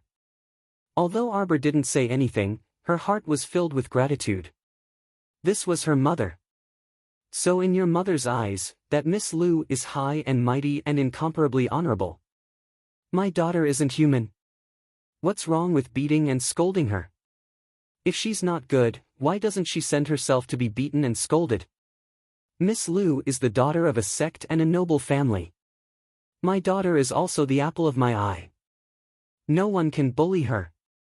Wei Ziqin's voice choked as she spoke. She glared at Xiao Zhongbang with red eyes and said, Xiao Zhongbang, let me tell you, if this continues, I'm afraid we won't be able to live anymore. Xiao Zhongbang was dumbfounded. He watched as his wife hugged their daughter and left in a huff. He sighed bitterly and hurried after them. When they reached home, Wei Ziqin turned around to close the door. Xiao Zhongbang hurriedly blocked the door with his body and tried his best to squeeze himself in. Looking at her father's disheveled appearance, Xiao Mu inwardly pursed her lips. Ziqin, tell me, why are you so impulsive? You're pregnant, so careless. Xiao Zhongbang went forward to help Wei Ziqin. The latter didn't appreciate his kindness at all. She flung him off and went into the house. With a bang, she slammed the door in Xiao Zhongbang's face. Let me tell you, Xiao Zhongbang, Jojo will not apologize to that spoiled and arrogant young lady tomorrow. Xiao Zhongbang stared dumbfounded at the tightly shut door. His head drooped dejectedly. She heard her mother's even breathing. Wei Ziqin was frightened and tired today. She fell asleep as soon as she lay down on the bed. 3-year-old Jolin's chubby little body was next to her mother. She was also sleeping very soundly. Arbor's little hand gently stroked her little sister's chubby little face. The image of a child lying in the rain with bruises all over his body and his cheeks so thin that they were almost sunken in flashed before her eyes. She shook her head violently and subconsciously held Jolin's little hand tightly. In this life, the 3 of them would never walk the same path as before. Jolin groaned in pain from being pinched. Arbor hurriedly let go of her hand. She took a deep breath and slowly closed her eyes. She had a myriad of thoughts. At one moment, she remembered that the zombie outbreak was about to happen. She had to hurry and prepare to buy some necessities. At the next moment, she thought about buying a large amount of goods. Why don't I discuss it with second uncle Qiao Zhongxing? Second uncle was the owner of the bun shop in town. It should be fine to ask him to buy things. As she pondered, Qiao Mu sank into dreamland. In her dream, the little girl walked barefoot with a confused look on her face. When she stepped on something, the soles of her feet hurt a little. In reality, Arbor was snuggling up to her mother. She wasn't sleeping very well, and her delicate little eyebrows were furrowed. How could she step on something that hurt her feet when she was sleeping on the bed? It really made her speechless. Little Arbor forcefully lifted one of her little feet. When she looked up, she was completely stunned. Chapter 21. The child subconsciously reached out and pinched her thin cheeks. Yes, it doesn't hurt. She must be dreaming, hee. No wonder she saw a mountain of jewelry that was more than 10 meters high when she looked up. Because her little feet were stepping on red, blue, and green gems that were so dazzling that they blinded her eyes, the soles of her feet hurt a little. Our dear Qiao Mu reflexively moved her big toe that was sticking up. Why can her toes move? She opened her small mouth and pinched her arm again. She really didn't feel any pain. Yes, she must be dreaming. Thinking about it, she couldn't help but find it funny. It seemed that what she thought about during the day, she dreamed about it at night. She had been thinking about how to get some money to replenish her supplies before the zombie disaster broke out. In the middle of the night, she dreamed of a mountain of wealth filled with jewelry. Ha, this is too funny. The child supported her chin with her hand and squatted down with a smile. She tilted her head and looked around. This place really wasn't big. It was only about 15 cubic meters, like a square box. The four sides and the sky were covered by a huge purple crystal screen. Purple crystal screen? That's not right. Why did she feel that it was getting more and more familiar? The child moved his rolling eyes and fixed his gaze on a pair of human-shaped stone sculptures that were as tall as a 3-story building beside the Golden Jewel Mountain. The stone statues were about the same height as the mountain of jewelry. She couldn't see their faces, but for some reason, Arbor felt that they were inexplicably familiar. She felt a sense of dependence and fondness. She picked up an emerald from the ground and held it in her hand, unconsciously rubbing it. Her little head turned left and right. Suddenly, she jumped 2 steps forward. Her little hands dug around in the pile of jewelry for a while and pulled out a delicately carved food box made of red sandalwood. Hee, Arbor couldn't help but want to laugh. This dream was too funny. She saw gold, silver, and jewelry, and then she saw a food box. She used force with her 2 little hands and opened the lid of the food box. There were indeed 2 rows of 10 cute white and chubby meat buns. There were also a few round lollipops stuck in the gaps between the meat buns. How much of a money grubber was she to be able to dream of a mountain of gold and silver and dig out a food box filled with meat buns and lollipops from the mountain of gold? Ha! Qiao Mu laughed 3 times. Suddenly, she felt her body being shaken. Arbor opened her eyes in a daze and looked at the 2 faces in front of her, one big and one small.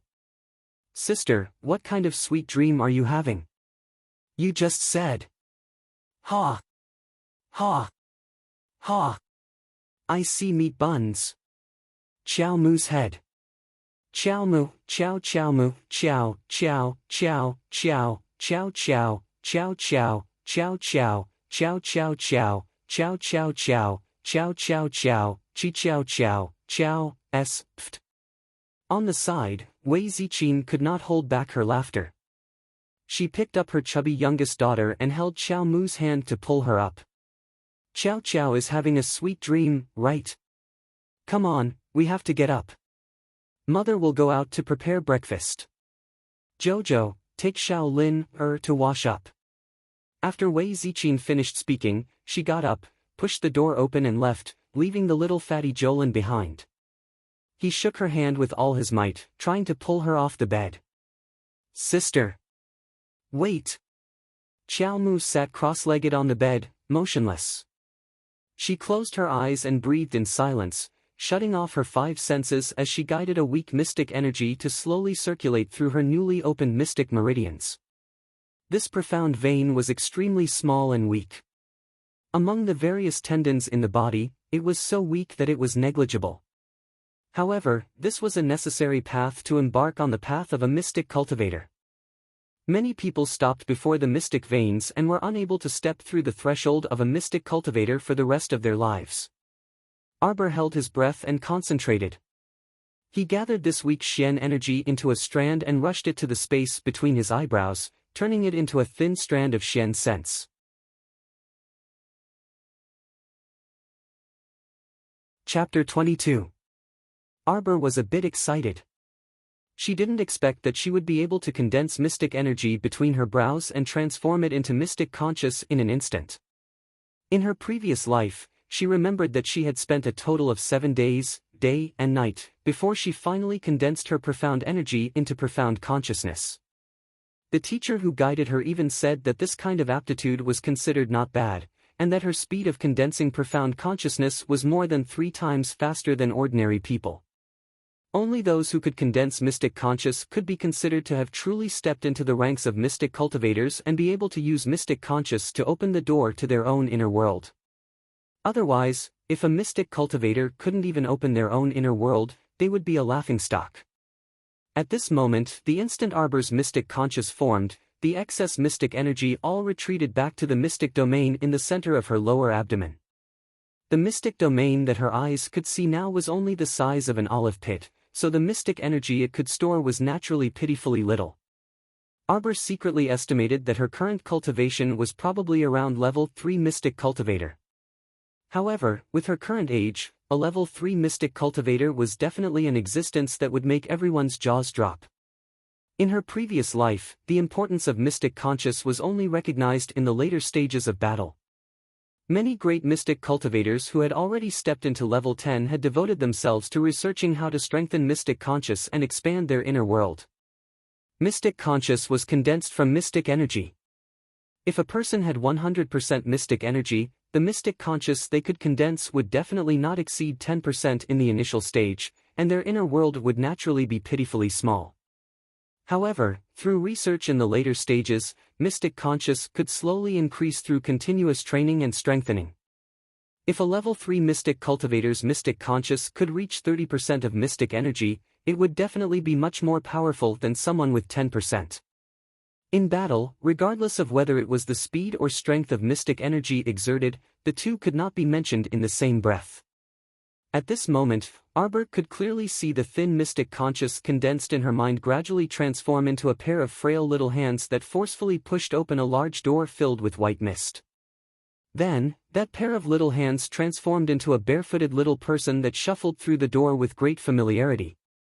Arbor's eyes flickered as she carefully looked at that little person's back figure. Fuck, wasn't this her mystic conscious avatar? Wait, mystic conscious avatar. How could something like an apparition appear now? She remembered that in her previous life, she had cultivated for close to 10 years before she finally succeeded in condensing something as high and mighty as an apparition of consciousness. This was because after the profound sense was transformed into a physical form, it could cultivate on its own at all times within the pool of consciousness. Compared to ordinary people who spent a lot of effort and constantly used various training methods to condense profound energy to strengthen and shape the profound sense, it was much simpler. A person with an apparition was like sitting on a mountain of gold and a group of strong, free labor. They just had to wait for the gold to fall into their pockets piece by piece. They probably didn't even need to count. Wait a minute. She might not have woken up from her dream. Ha! Why did the enclosed space that looked like a small box that the apparition had swayed into look so familiar? Wasn't this the scene of the Golden Mountain in her dream? No wonder he looked so familiar. Wasn't this the inner world that she had obtained in her previous life? The purple crystal curtains that filled the front, back, left, right, and top were, to put it bluntly, the walls of the inner world that formed a world. This was her inner world. Arbor opened her eyes and sat on the bed in a daze for a long time, forgetting to make a sound. Why was there a pile of gold and jewels in her newly opened inner world? There was also a food box filled with so many spicy meat buns buried under the gold mountain. She remembered that when she first entered the inner world in her previous life, that place was twice as small as it was now. Moreover, once she entered, other than the walls, there was really nothing else. Chapter 23. She couldn't figure it out. No matter what, she couldn't figure it out. How could her inner world, which was supposed to be empty, contain so many gold, silver, jade, and jewels? Arbor tried to move a gold brick out of her inner world. As a result, she felt a slight stabbing pain in her mind, causing her to subconsciously close her eyes. When she opened her eyes again, that rare mystic sense had already retreated from her inner world, and the door to her inner world had naturally closed. The apparition of her mystic sense was most likely locked in her inner world, and she could only let it fend for itself. Arbor sighed softly. With such weak mystic energy, she naturally couldn't condense her mystic sense for too long. This meant that even if she had a mountain of treasures, she wouldn't be able to take anything out. She thought for a moment and tried to move a small square wooden table in the corner of the room into her inner world. Then, she couldn't help but roll her eyes. What was the point of only storing it and not taking it out? If Crown Prince Lien saw her wooden expressionless face suddenly make such a cute expression, he would definitely exclaim that it was amusing. In reality, it wasn't that Xiao Mu didn't understand this logic. Storing items in her inner world expended very little mystic conscious, unless she was storing them in large quantities, which was a different matter altogether. Just storing 1 or 2 items in small quantities would expend a negligible amount of mystic conscious. On the other hand, retrieving things from her inner world expended a lot of mystic sense. Regardless of its value, the larger and heavier the item, the more mystic sense expended. Without enough mystic sense, the door to her inner world would naturally close. Theoretically speaking, it was impossible to retrieve anything from it. Although that gold brick wasn't big, it wasn't light. With her current mystic sense, she wouldn't be able to retrieve it. Arbor didn't force her. She planned to rest for a while and see if she could retrieve something at night. "Big sister, table, table." Little Chow Lin called out in her childish voice, her chubby little finger pointing straight at a corner of the room. That small wooden table just disappeared in front of this baby's eyes just like that. Arbor ignored the little fellow and took her little hand.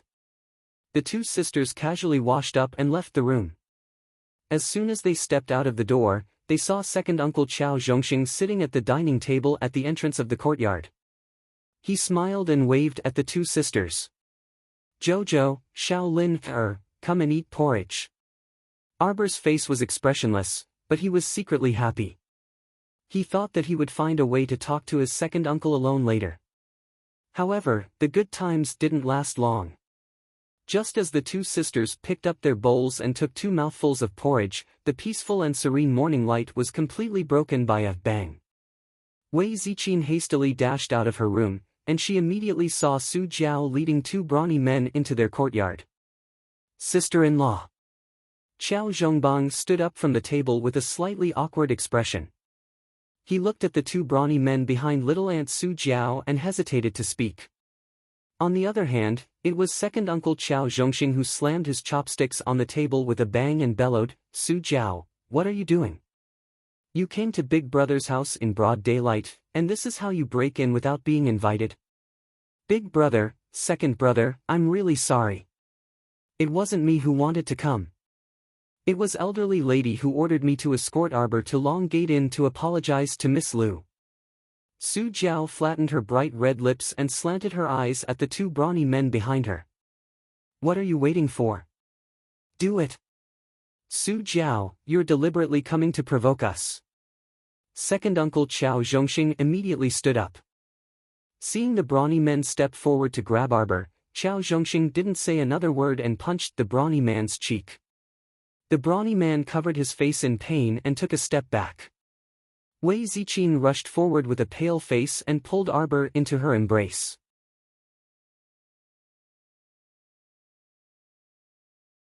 Chapter 24.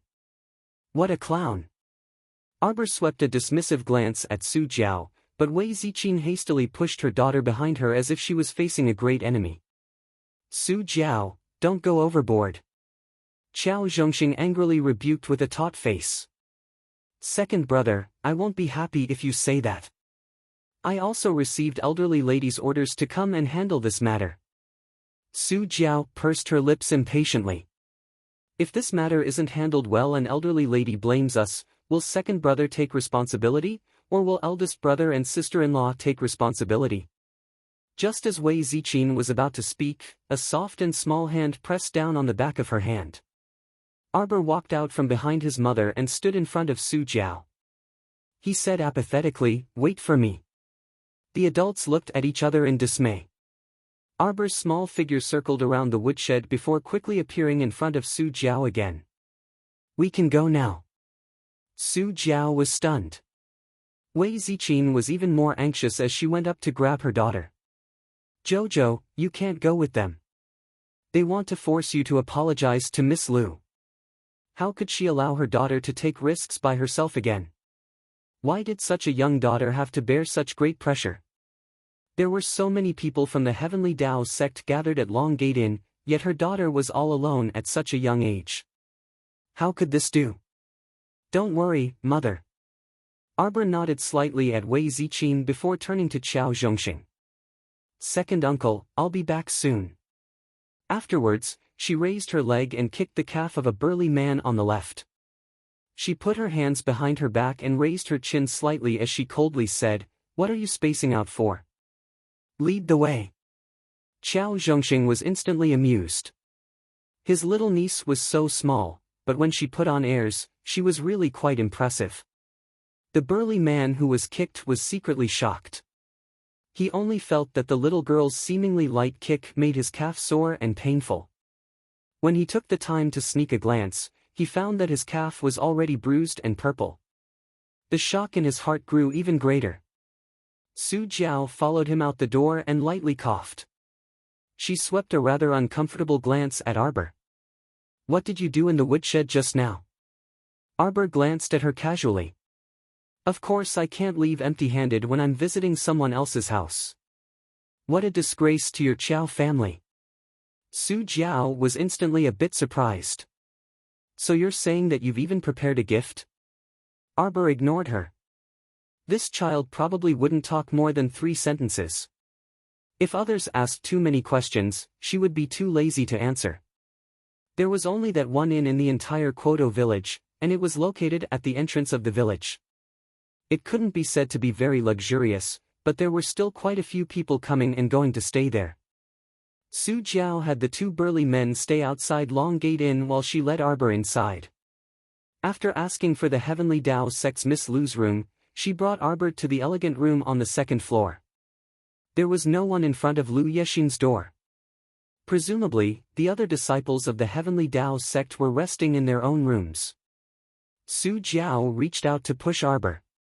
"After going in, properly apologize to Miss Lu and repent for your previous rudeness. You must coax Miss Lu well, or else you'll suffer when you return." Arbor coldly glanced at Su Jiao. For some reason, Su Jiao felt that this child's dark eyes were a bit frightening. There wasn't the slightest bit of warmth in those contrasting black and white eyes, as if they were covered in a layer of 1,000-year-old ice and snow. They didn't resemble a child's eyes at all. After Arbor entered the room, he closed the door behind him and curled his lips at Lu Yexin, who was sitting up. "What are you doing here?" Lu Yexin's gaze landed on that little fiend, and she couldn't help but cry out in alarm in her heart.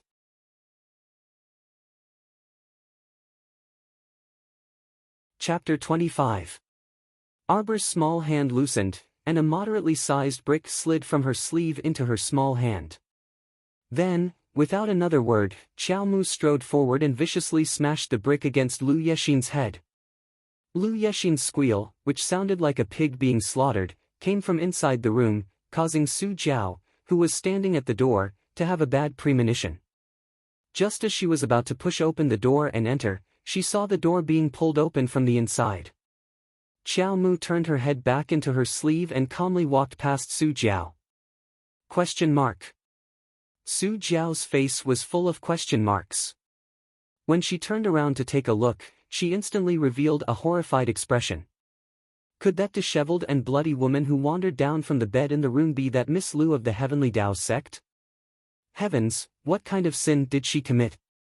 Su Jiao was momentarily enraged, and she reflexively turned around to grab Arbor, who was about to leave. What did you do? Arbor. Look at the good deed you've done. Arbor's small hand trembled slightly, and she shook off Su Jiao's hand that was holding her. Su Jiao watched as she stomped down the stairs and left without looking back, and she was dumbstruck on the spot. She had seen naughty and mischievous people. She had never seen someone more mischievous and eccentric than this child. Tell me, if you were unhappy and came to apologize, you could have just said so. Yet you just had to come along with an amiable expression, and in the end, there was such a huge reversal. How could she endure this? Su Jiao thought that this was a rather naughty and mischievous behavior, but when she saw that extremely unlucky Miss Lu raise her head, she almost fainted on the spot from anger. Miss Lu's face was plastered with a piece of white paper, and on it was a long string of cursive handwriting. I came to deliver a gift on grandmother's orders. Now that the gift is complete, no thanks needed. If there is a gift in return, please bring your own brick and bring people to Quoto Village's Chow family courtyard at Gate 6 to have elderly Lady Chow personally check. Su Jiao was so angry that she laughed. So it turned out that after beating her up, she still hoped that Miss Lu would bring people to elderly Lady Chow to return the gift? By the time senior brother Ji and the others from the Heavenly Tao sect heard the commotion and rushed out, Xiao Mu had already left the Long Gate Inn and disappeared without a trace. Even if Su Jiao had 10,000 guts, she wouldn't dare to stay here alone and bear the Heavenly Tao sect's wrath. She was so angry that her heart, liver, spleen, and lungs hurt the entire way back, so she hurried back to inform the elderly lady. After Arbor came out of the inn, she hadn't taken 2 steps when she suddenly looked up. She saw a person jump down from the railing on the 2nd floor of a tea house across the street. The person's clothes fluttered as he appeared in front of her in an instant. Arbor didn't even lift his eyelids. He moved to the side, intending to go around the stall that the man was blocking and pass by. Unexpectedly, the man chuckled, turned around, and stood in front of her again. Little Jojo, why are you trying to run away as soon as you see me? What have you done this time? Not far away, 2 young men in black with short lapels couldn't help but raise their hands to cover their faces. They felt that their crown prince was becoming more and more shameless. His Highness, who looked gentle and elegant like a spring breeze on the outside but was dark and moody on the inside, was walking further and further down the path of shamelessness. Arbor looked up to glare at a certain person. What are you hiding in your sleeves? A certain person didn't mind this little wooden doll's harmless gaze in the slightest. Instead, he took a step forward and took the child into his arms, using his hands to pull out the brick in her hands. What are you holding this dirty thing for? A certain crown prince had a look of disdain as he directly threw the brick that was still stained with blood on the ground. Then, he took out a clean handkerchief for Xiao Mu to wipe her hands. Xiao Mu felt that if she had the brick in her hands right now, she would definitely hit him on the head. You really are a crazy person. Are you that familiar with me?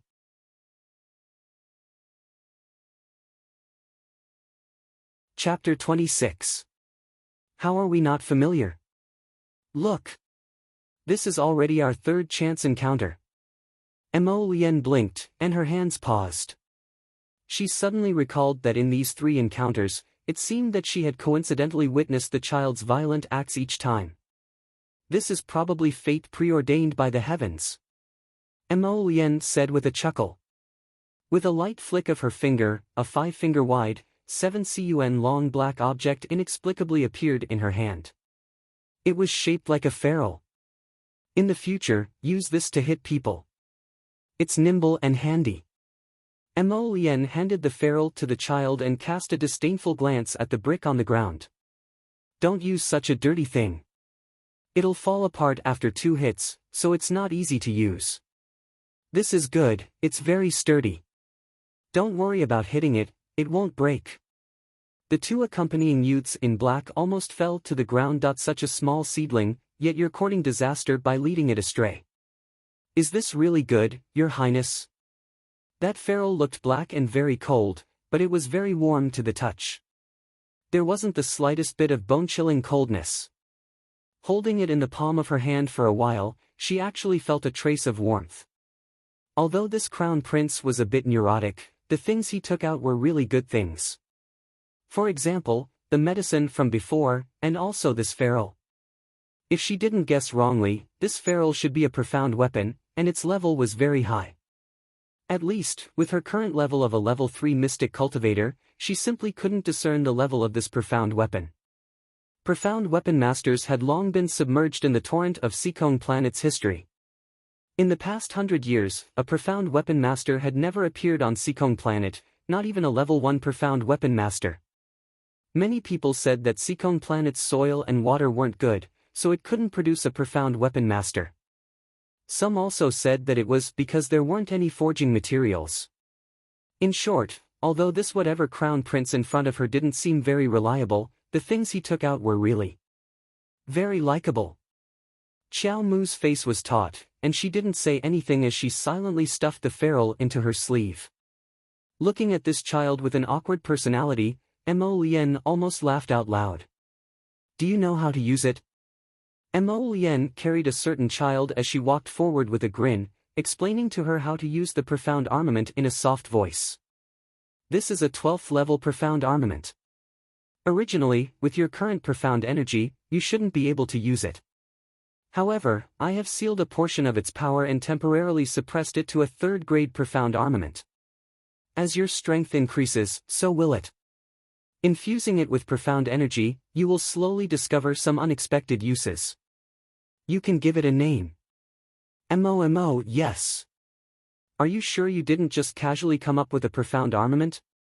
Arbor was silent for 3 seconds before he casually explained, it's black.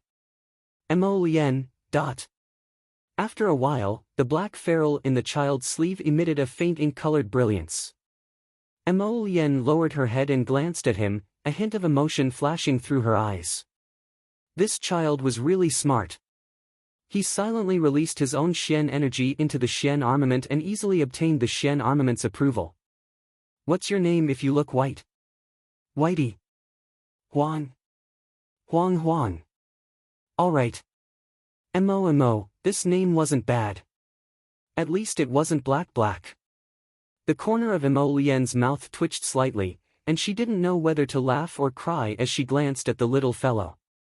Speaking casually along the way made this little wooden doll momentarily forget that she was currently in a certain someone's arms and was being carried forward. Actually, how could Arbor have forgotten?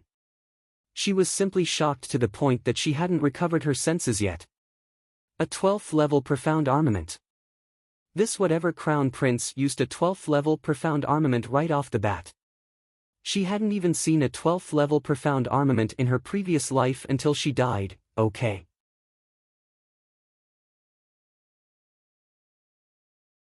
Chapter 27. Activating it with one's mystic energy might not make the mystic artifact obediently recognize its master, especially since this was a level 12 mystic artifact that surpassed Arbor's by many levels. It was already extremely close to a spiritual artifact. Mo Lien originally thought that he would need to assist the little lass in making the mystic artifact recognize her as its master, but he didn't expect the little fellow to quickly do it herself. This stoic-faced little blockhead was truly full of surprises. For the next few days, I'll be staying in your village, in the Long Gate Inn. If there's anything, you can find me anytime. Mo Lien walked a few steps with Xiao in his arms as he spoke with a grin. The two lackeys who were following him silently looked at each other and said in their hearts, this person? Was this really their family's crown prince? Why did it feel like he was switched with someone else? When did their lord become so gentle and affectionate? She could even find him any time to resolve matters, ha. Xiao's face was taut as she solemnly looked at Mo Lien. She finally realized that this person had actually carried her all the way here. Her stoic face was instantly conflicted as she tried her best to maintain a cold expression and kicked his body with her legs. Arbor used his eyes to signal for him to put her down, but the latter looked at her with a confused expression for a long time. Chow Chow was so angry that she forcefully struggled. Unfortunately, her small arms and legs were useless. Mo Lien sent her all the way home before raising his hand to lightly pat her little head and said, "Little Chow, do you need me to explain to your parents what happened at Long Gate Inn today?" Bam! Chow Chow directly slammed the door in front of a certain person. Mo Lien blinked and innocently turned to look at the two sneaky lackeys.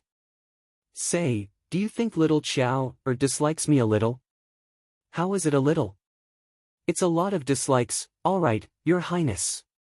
However, on the surface, the two lackeys were beaming like brilliant flowers as they said in unison, "How could that be? Miss Chow is innocent and adorable. It's just that she's still young and isn't good at socializing with others. Naive and unaffected, heh, just that icy paralyzed face that never changes, and you call it cute. Infuriating, you don't even know how to tell lies." Mo Lien cast a glance at his two insincere subordinates. "You two have been out for quite a while. Return to the hidden pavilion tomorrow and report in. Have Hidden Flower properly tighten your bones for you too. At the same time, I'll teach you how to make friends." The eyes of the lackeys almost fell out of their sockets. "No, It's not, Your Highness. The one who doesn't know how to make friends is that little girl Jojo." Another follower hurriedly rushed forward to block the big mouth. He looked at the crown prince who had turned around and put on a cold expression. "Don't worry, Your Highness. We will immediately return to the secret pavilion to participate in the training. We must learn how to make friends." What a joke, can't you see that this great master is about to turn hostile? Compared to the blabbermouth bodyguard, this one was a smart person. He immediately understood what his master meant. Just saying that Miss Jojo didn't know how to socialize caused him to suffer 10,000 points of damage from a certain great master. He felt that life was so miserable. After Arbor closed the door and blocked Mo Lien outside, she ran off to find her second uncle, Chao Zhongxing. Seeing that she had returned safe and sound, Wei Ziqin felt like a huge rock had been lifted from her heart. She happily went to the kitchen to work. Xiao Mu had barely taken 2 steps with her small legs when she saw Chao Zhongxing and her father walking over from the courtyard together. "Second uncle, I have something to say to you."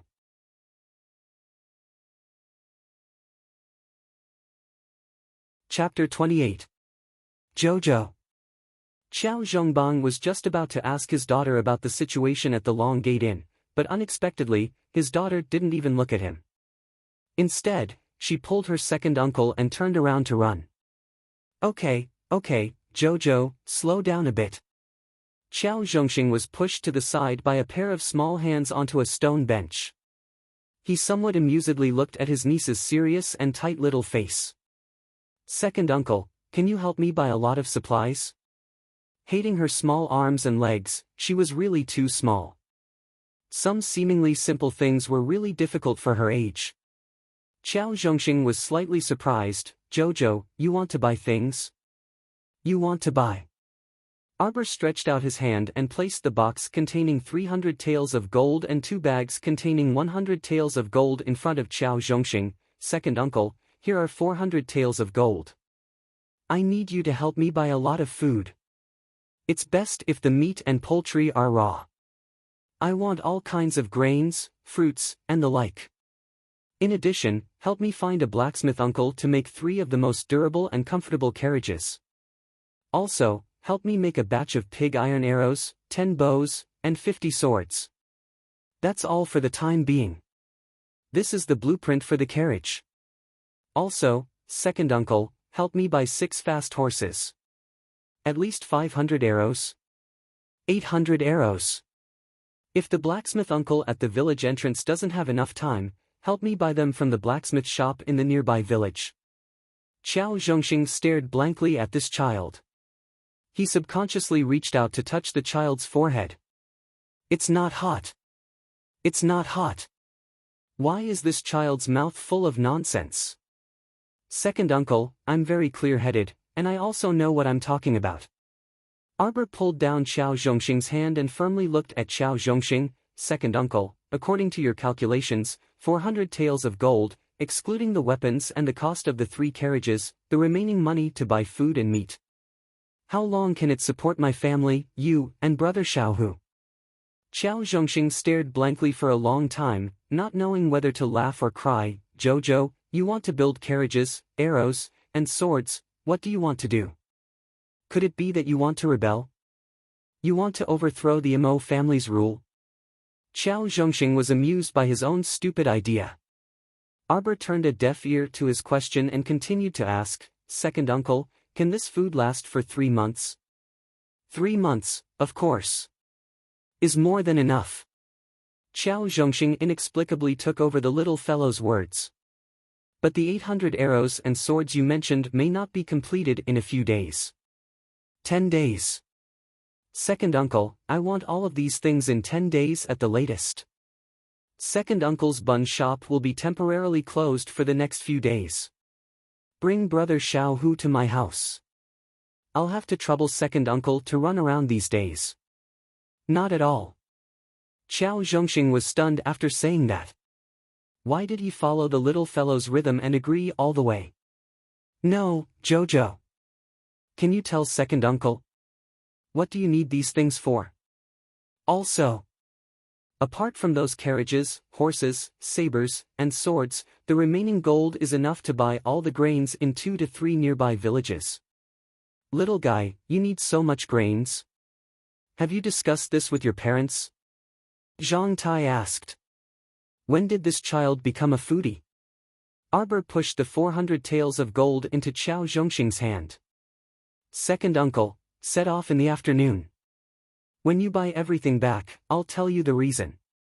This child. Qiao Zhongxing had a helpless expression. Jojo, we bought so many things. When the time comes, we won't even have a place to pile them up.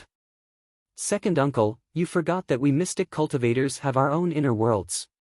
Don't worry about buying. There'll definitely be a place to pile them up.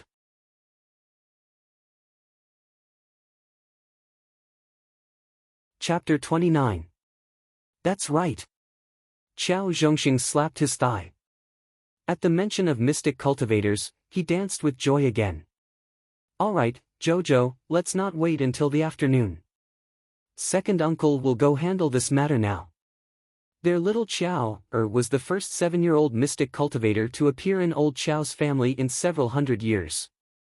Every mystic cultivator had their own unique inner world storage item.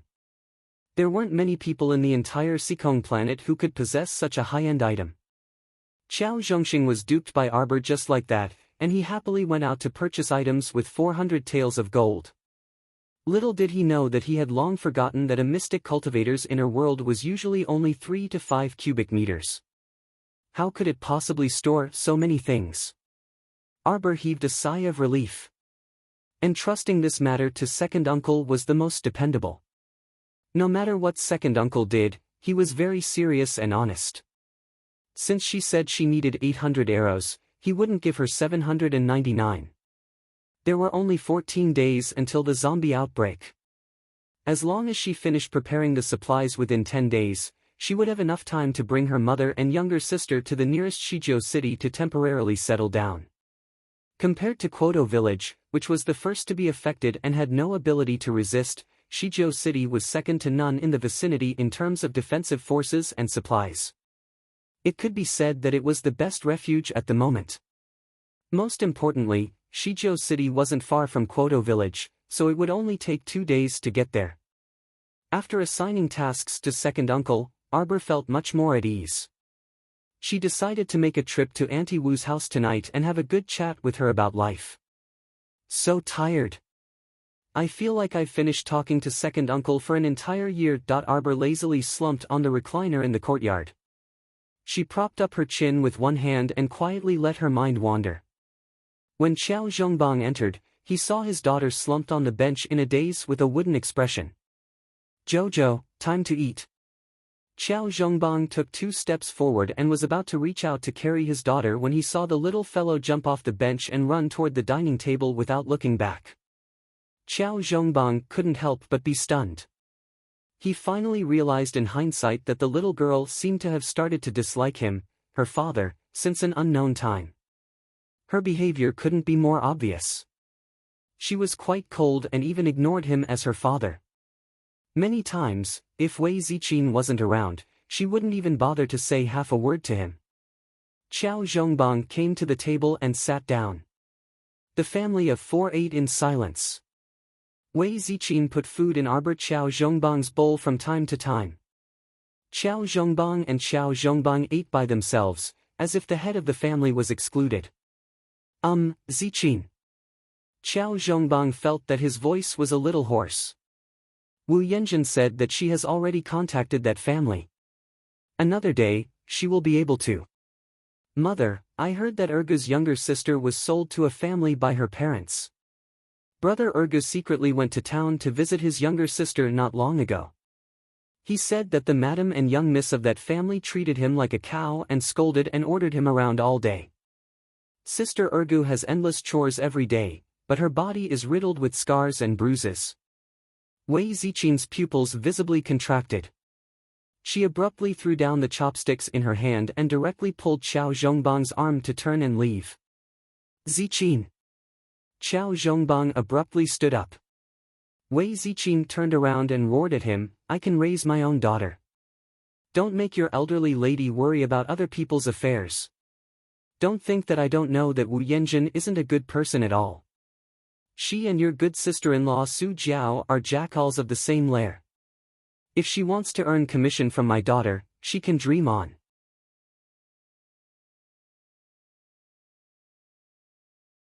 Chapter 30. Qiao Zhongbang felt very depressed. In the past 2 days, he had been constantly arguing with his wife, making him feel physically and mentally exhausted.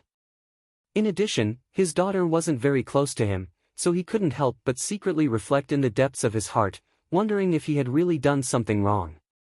The mother and daughters were too lazy to care about what Qiao Zhongbang was doing outside, so they washed up and went to sleep. When it was quiet at night, Arbor quietly opened her dark and deep eyes.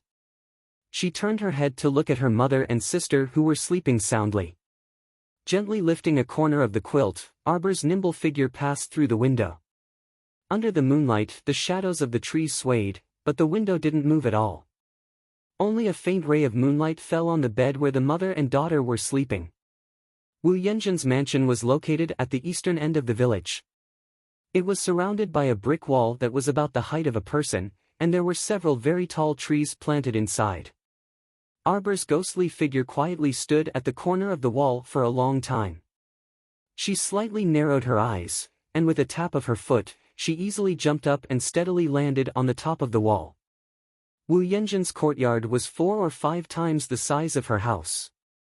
In the empty field, there were several stone tables and stone benches, and there were many sunflowers planted on both sides of the road. Arbor lightly landed on the ground and directly ran towards the backyard. She didn't come here today simply to find trouble with Auntie Wu. She wanted to borrow money from Auntie Wu and visit her while she was at it. She remembered that after the zombie outbreak in her previous life, Auntie Wu dug up a ground full of gold and sold it everywhere to find people to exchange for food. Unfortunately, at that time, the price of rice was already tens of millions of gold. If a family had some extra food on hand, they would guard it more closely than gold, silver, and jewels. Arbor softly sighed. So it was said that no matter how much gold and silver you had, it was useless if you couldn't find something to buy it. She thought of the pile of gold and jewels in her inner world, and her small face couldn't help but be filled with melancholy. If she couldn't take it out now, it wouldn't be of much use even if she took it out a few days later. Forget it, if it's a blessing, it's not a disaster. If it's a disaster, it can't be avoided. In this chaotic world, although gold, silver, and jade are useless, looking at such exquisite and gorgeous is also pleasing to the eye. Arbor nimbly jumped into the backyard of Auntie Wu's house.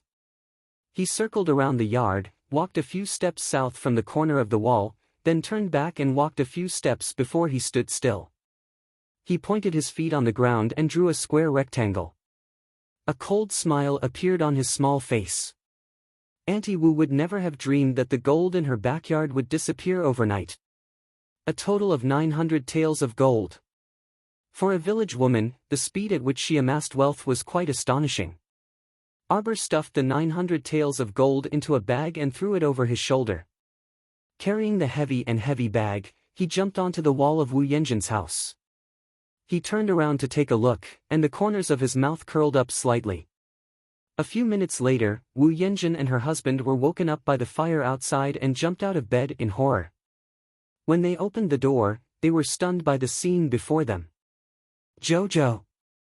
The little fellow jumped over the wall of Wu Yenjin's house with a big bag on his back.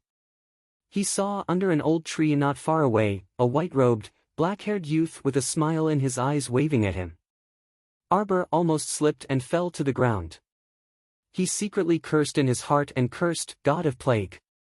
Carrying the bag, he didn't blush and his heart didn't skip a beat. He looked straight ahead and walked past the youth. Yu Xiu was really speechless. If he hadn't followed His Highness the Crown Prince and witnessed the scene of this little fellow killing and robbing, perhaps he really would have thought that this child was carrying a bag for an outing. Such a small child, his heart is so black. Is it really good for him to be so calm after killing and robbing?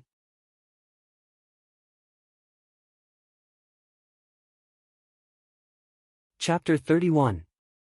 Mo Lian had just reached out, but before she could touch the big bag on the little fellow's shoulder, she received a cold glare from her. Like a nervous reflex, the little fellow carried the bag defensively and jumped back. Her eyes were full of accusation, as if they were going to rob her a second time. Yu Xiu. Ahem, ahem, ahem. Mo Lian coughed helplessly. Little Jojo, don't worry, these things are all yours. We won't take a single cent from you. Humph. A certain child made a disdainful sound, carried the bag and turned to leave. Mo Lian hurriedly stopped her and took the opportunity to pick up her small body and the oversized bag. In a flash, she jumped onto a tree. At the same time, the entire Wu residence was filled with noise. Many of the villagers carried buckets and basins of water, spontaneously forming groups to put out the fire. Jojo, what grudge does the mistress of this house have with you? Mo Lian's slender fingertips lightly tapped the tip of the little girl's soft nose. Looking at the little girl's conflicted expression, her mood inexplicably improved. Humph, a certain child proudly turned her head away and stuck her head out to look at the people coming and going at the entrance of the residence to carry water. The displeasure in her heart was instantly shown on her little face. With so many people helping Mrs. Wu put out the fire, how could it burn down? At most, it burned down 2 wings of Mrs. Wu's house. It was far from her wish to burn down half of the Wu residence. How boring. If you don't say anything, then I'll guess. Look, the first time I saw you, you wanted to squash someone to death in a smelly ditch. It's not a smelly ditch. Arbor suddenly turned her head and looked at the youth in front of her with a pair of big black eyes. How is that a smelly ditch? It's at most a small quagmire. You don't even know how to speak properly. Humph, humph. Mo Lian. The smelly ditch isn't the main point, okay? The main point is that you're killing someone. This is the second time you want to burn someone to death. If you say there's no hatred, I don't believe it. Since you hate this person so much, how about I help you kill her? Don't worry, as long as I make a move, I guarantee she won't live past tonight. Yu Xiu wept silently. His Highness' style is not right. The little kid in front of him is already very cruel, why is he still leading him astray? Your Highness, doesn't your conscience hurt by doing this? Arbor's little classmate had a serious expression on his face. No need. Yu Xiu touching heart, not bad, not bad. The little kid is still very pure and kind. Then, a certain child's next sentence immediately shattered his worldview. Isn't it too easy for her to die just like that? Arbor said coldly, then looked at the smiling Mo Lian. Do you have a way to keep her alive, but she'll live in hell forever? Yu Xiu widened his eyes slightly. Yes. Mo Lian nodded crisply and patted the child's head. Leave it to me. Arbor was silent for a while, then his little voice emerged in the night. Can you help me buy a crossbow that can shoot arrows continuously? Yes. It's best if it can shoot faster. Don't waste time and can't shoot 2 arrows. No problem. Can you buy enough clothes for my whole family to wear for the next 20 years? The little kid thought for a while and asked again. Yes. Can you make 1,000 iron arrows for me? He didn't feel like he was asking for a yard after getting an inch. No problem. Can you give it to me in 10 days? Okay. Arbor nodded in satisfaction and threw the big bag of gold hanging from his shoulder into Mo Lien's arms. I'll buy you something good to eat if there's leftovers. You show. His Highness isn't a foodie, thank you. Mo Lien suddenly picked up the little guy and laughed loudly as she walked away. He suddenly felt that ever since he met this interesting little guy, life seemed to have a bit more fun, as if a trace of vitality had been injected into his life. You show, Your Highness, aren't you going to ask why this little girl wants clothes that her whole family can wear for the next 20 years?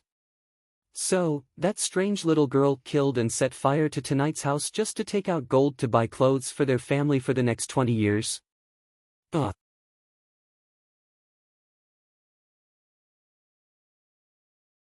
Chapter 32. After sending the crown prince away, Arbor returned home and climbed back into bed through the window as usual. Quietly lying beside her mother, Arbor tried to circulate the mystic energy in her body before closing her eyes.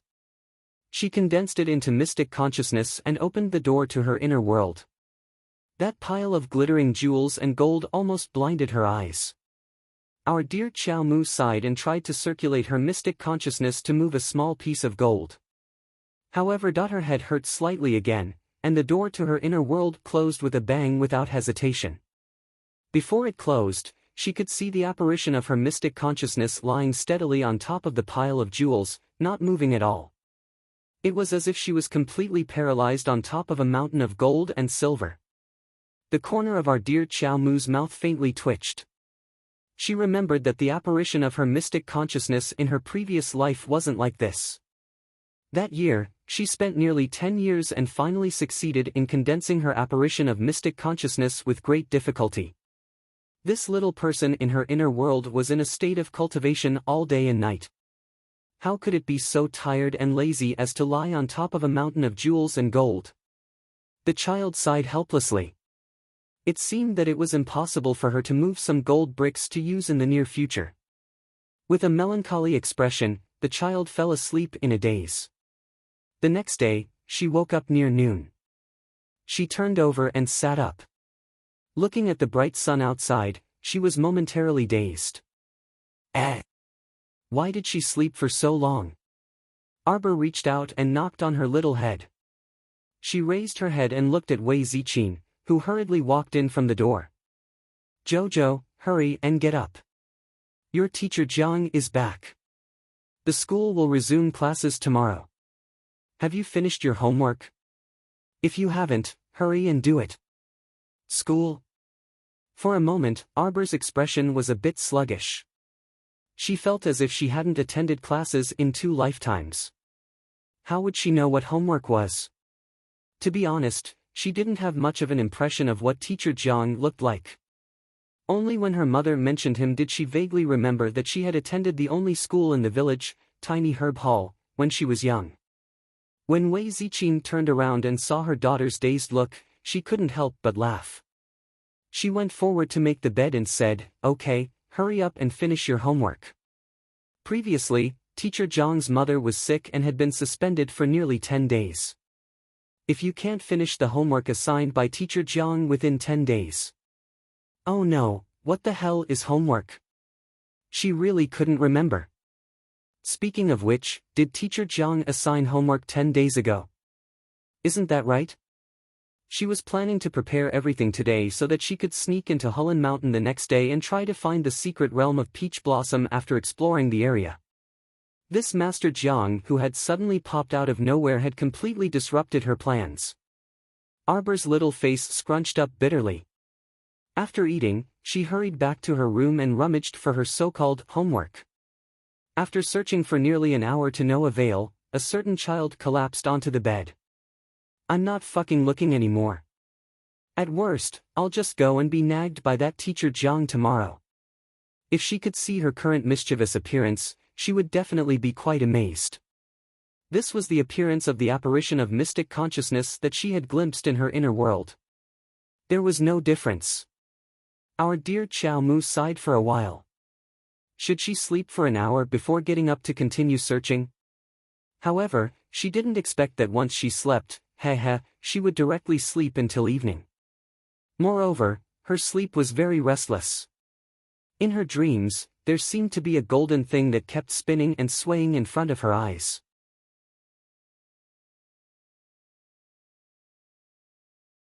Chapter 33. The golden light was even more intense than the sun's rays. The initial ray of light seemed to have split into 2, then 4, and continued to split. The light dazzled Arbor until she felt dizzy.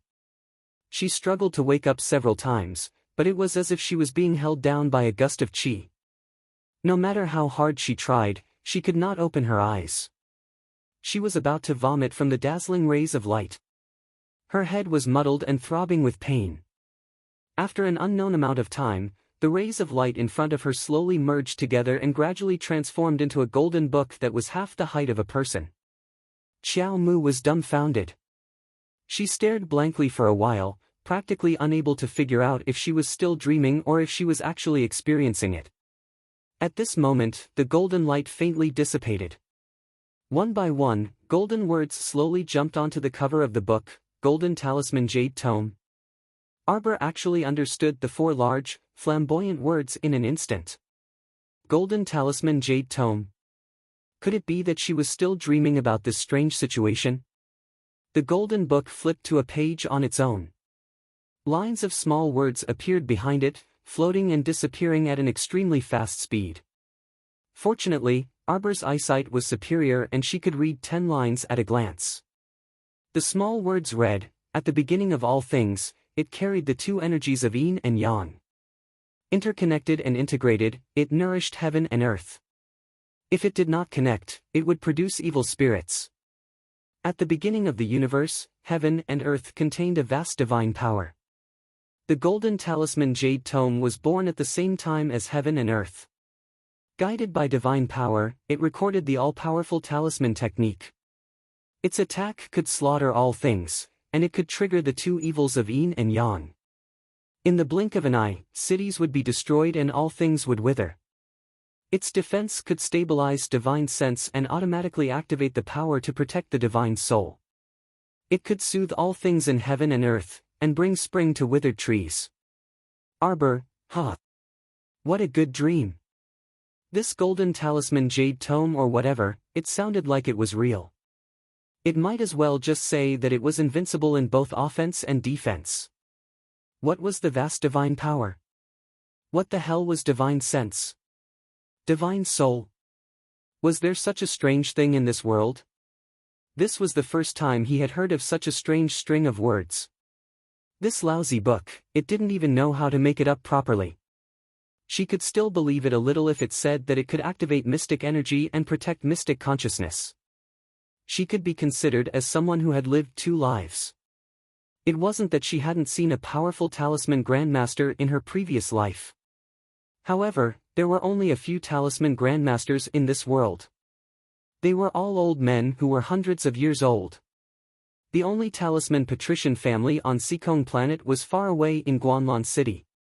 The talisman grandmaster in the family wouldn't easily appear in the world.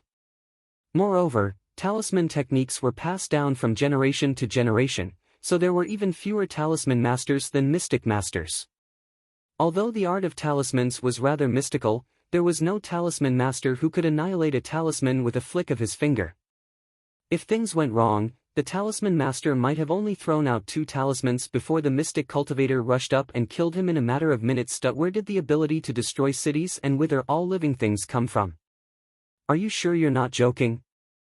The child scoffed and forced himself to wake up from the swaying golden light again. But the result made him feel a little sad. The golden talisman jade tome was emitting a heavy pressure that made it impossible for her to move, let alone open her eyelids. What on earth was this damn book up to? Our dear Xiao Mu was so angry that she was forced to focus all her attention on that book. After the lines of small characters on the golden talisman jade tome were quickly annihilated, another page flipped over. Beginner-level talisman techniques? Why was this dream so realistic? Did it really record the heart and finger techniques for talisman techniques? Arbor was a little dumbfounded. His head was full of fog and bafflement.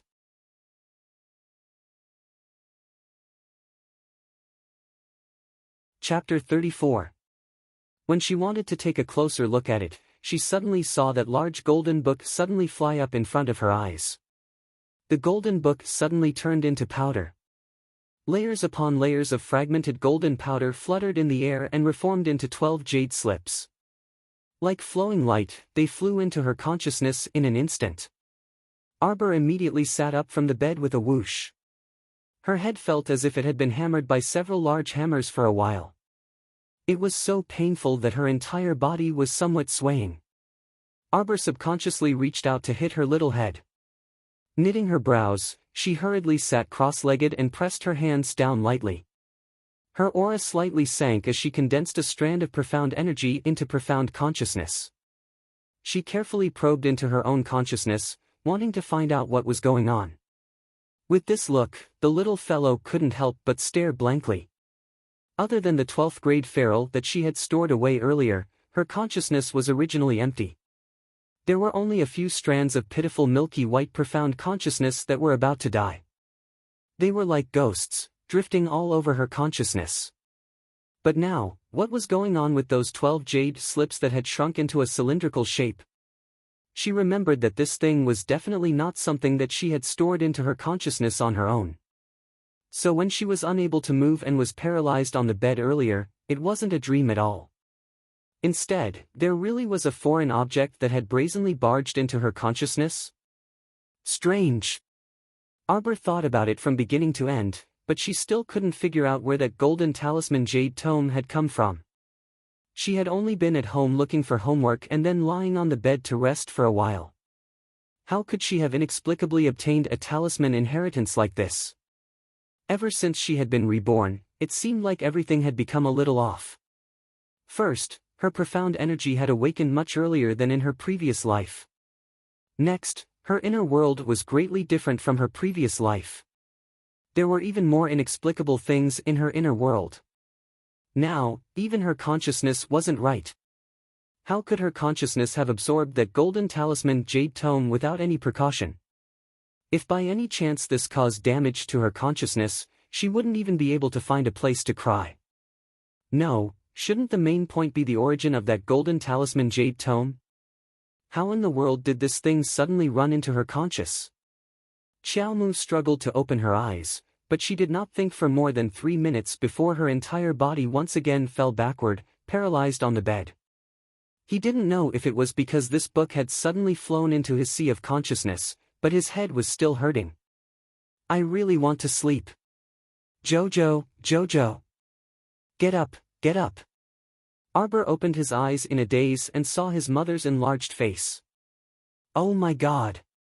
Just how tired are you? You've been sleeping since yesterday evening until now. Get up quickly. If you don't go out now, you'll be late for school.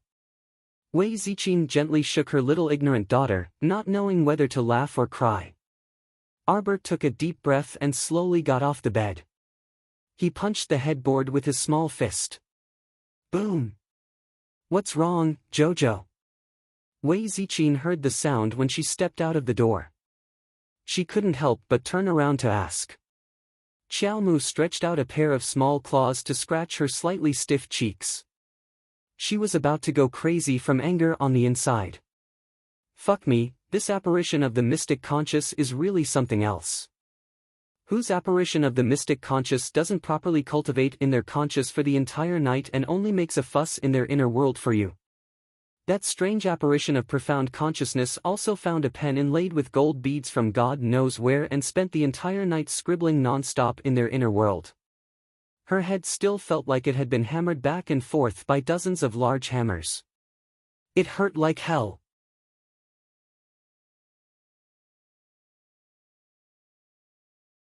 Chapter 35. Arbor condensed a strand of mystic consciousness and quickly checked her own conscious. She immediately threw her small hands and jumped off the bed. This abnormal apparition of mystic consciousness had now decisively returned to her conscious, but she was still diligently using that gold bead pen to continue her scribbling. One had to know that she was constantly moving around like she had ADHD, which also consumed student Arbor's mystic energy.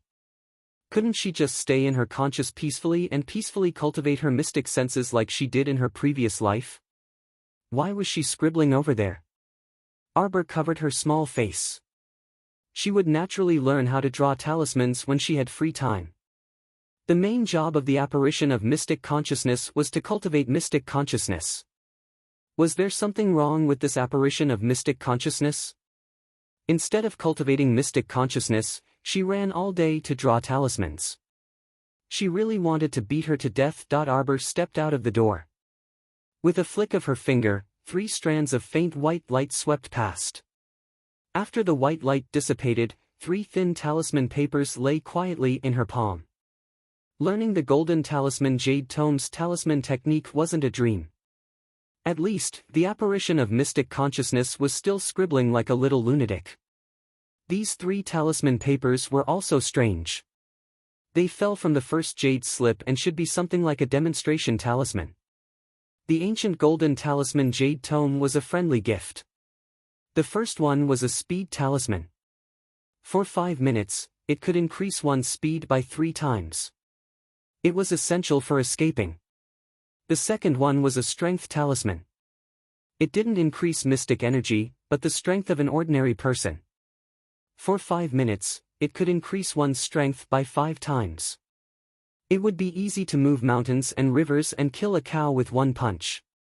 The last one was more funny. It was called a repetition talisman.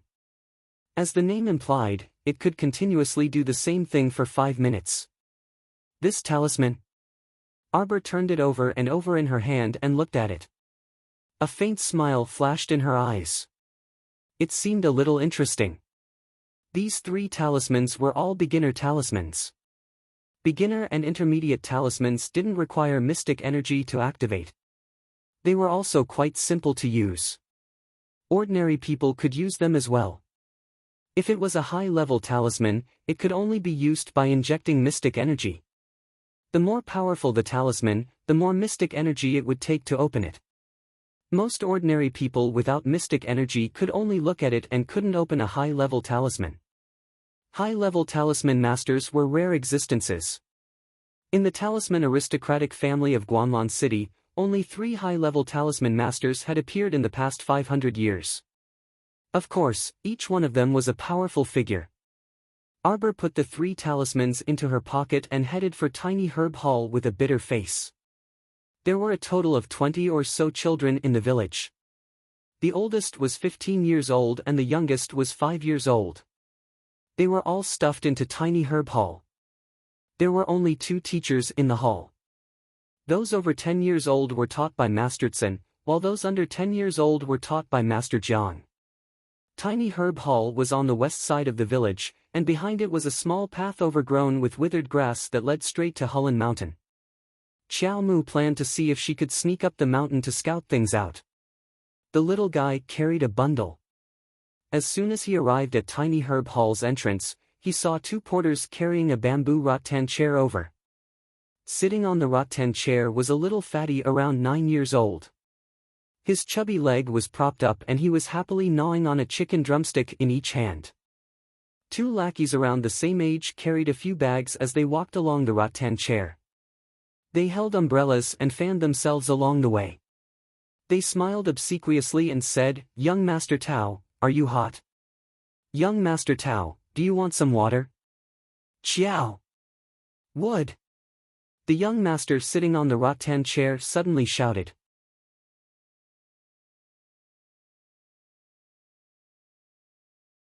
Chapter 36. Arbor was stunned. She turned her head to look at the chubby boy who suddenly sat up straight on the rattan chair. The chubby boy's eyes were almost squeezed together. When he looked at Arbor, he tried his best to widen his eyes, but they only opened a small gap. Xiao Mu narrowed her chilly eyes, and fragments of her memories seemed to flash by. 3 days ago, it seemed that this chubby boy was the one who caused her to roll down the hill in front of the school. Seeing the chubby boy Zhou Tao's face, Arbor remembered that in her previous life, she had been bullied by this little bastard in the village. Although they were all trivial matters, the old and new hatred added together was enough to make a basket of grudges. She originally planned to ignore this little tyrant, but she didn't expect to be stopped by this little brat. Zhou Tao urged the 2 sedan bearers to carry the rattan chair to Arbor and put him down. He threw away the chicken bone in his right hand and gnawed on the drumstick in his left hand as he shouted at Arbor, "Coward, you actually dare to come here. If you hadn't chickened out that day, we could have gone up the mountain to explore." Xiao Mu coldly glared at him before circling around the little fatty and entering the school, heading straight for her classroom. Teacher Jiang hadn't arrived yet. 13 or 14 children under the age of 10 were playing around in the classroom. When they saw Arbor walk in, they all stopped what they were doing and looked at her in unison. Arbor stopped in her tracks. She looked back and forth and frowned slightly. She couldn't remember where she had sat before. That childhood memory was too distant for her to remember. Xiao Mu walked forward and picked the last short table before sitting down on the floor. She tossed the small package she was carrying onto the table. Zhou Tao's rattan chair stopped in front of the classroom. He had a look of disbelief on his face as he angrily walked towards Arbor. "Arbor, you coward! Didn't you hear me talking to you? Was this damned girl crazy?" She dared to look at him with such a cold gaze before, and now she completely ignored him. "You're dead meat." Little Fatty glared at her fiercely, then turned to his classmates who were watching the show. He waved his meaty hands and said angrily, "Everyone, attack. Teach this brat a lesson for this young master who doesn't know the immensity of heaven and earth. Let her know who has the final say in this village." Xiao Mu unhurriedly and surreptitiously took out that repeat talisman from her sleeve and looked at the little fatty with a sneer. "Teacher is about to come. The headmaster is nothing." The fat boy grabbed the drumstick with his right hand and took a big bite. He raised his chin high and continued to talk nonsense. "In this village, our family is the richest. Even the village head, that old man, has to give my father some face. Whoever had the money had the final say. Do you think the headmaster can save you? You're just a little reptile. How dare you look at me with such an arrogant expression? Attack! Beat this cowardly brat to death." But he didn't know that before he said this, Arbor had already thrown a beginner talisman at his chubby belly and ripped it open with his finger strength. The repeat talisman was attached to Fatty's belly through his clothes. Little Fatty didn't know that he was in high spirits, commanding his classmates to go up and beat someone up. Unexpectedly, an angry rebuke came from outside the window. "What are you doing? All of you, stop!" Headmaster Jiang walked in angrily. Looking at the group of disappointing students, he waved the rattan ruler in his hand. "Go back to your seats."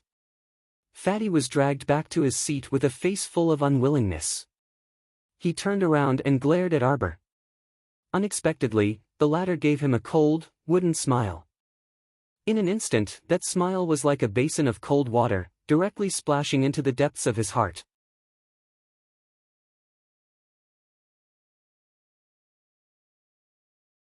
Chapter 37. Seeing that kind of demon-like gaze, the little fatty shrank his neck in fear.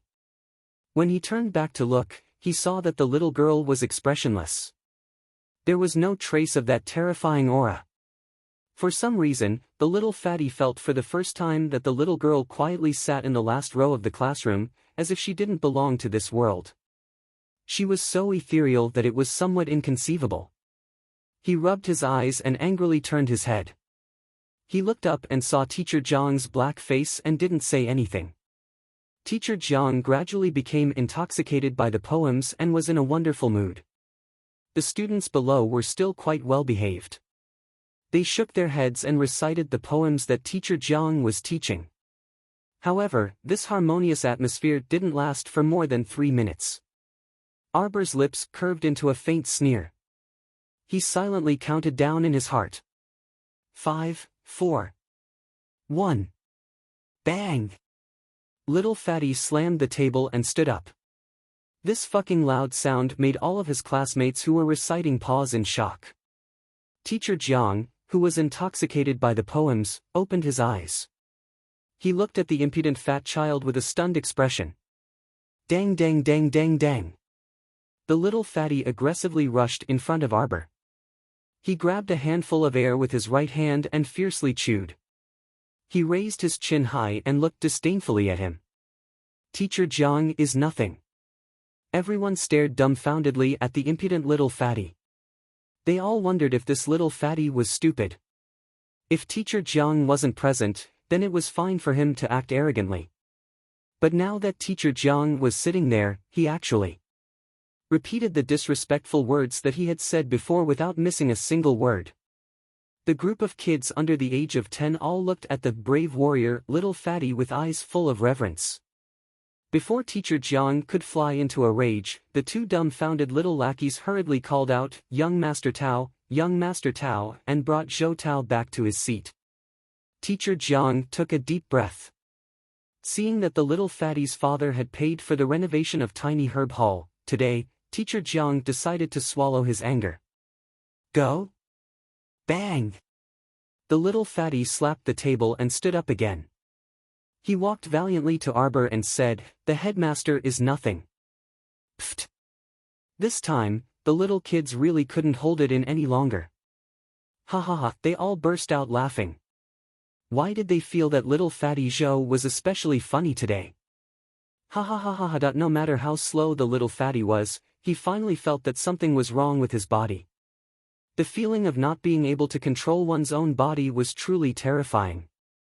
Looking at Teacher Jiang's darkened face, the little fatty slapped the table and stood up for the third time. Little fatty, who had rushed to Arbor and cursed, had a twisted expression on his face. His eyes, which had been squeezed into a slit, contained a trace of fear, and shameful tears overflowed from his eyes. Who could stop all of this? It was so terrifying. Why were his words and actions no longer under his control? Teacher Jiang couldn't take it anymore. He suddenly stood up from his seat, raised his rattan ruler, and smacked the little fatty's buttocks. Who told you to slap the table and stand up for the third time? Who told you to so brazenly insult Teacher Jiang? This good-for-nothing, you're really angering me to death. It was a good lesson, but in the end, it ended with the little fatty fainting. As for the talisman that had originally been stuck to the little fatty's clothes, it fell to the ground as the time limit ended. It turned into 2 ordinary pieces of paper and didn't attract anyone's attention. Arbor bent down to pick it up and crumpled it into a ball. He had a new plan in his mind. Tonight, when I get home, I'll draw 8 or 10 of them.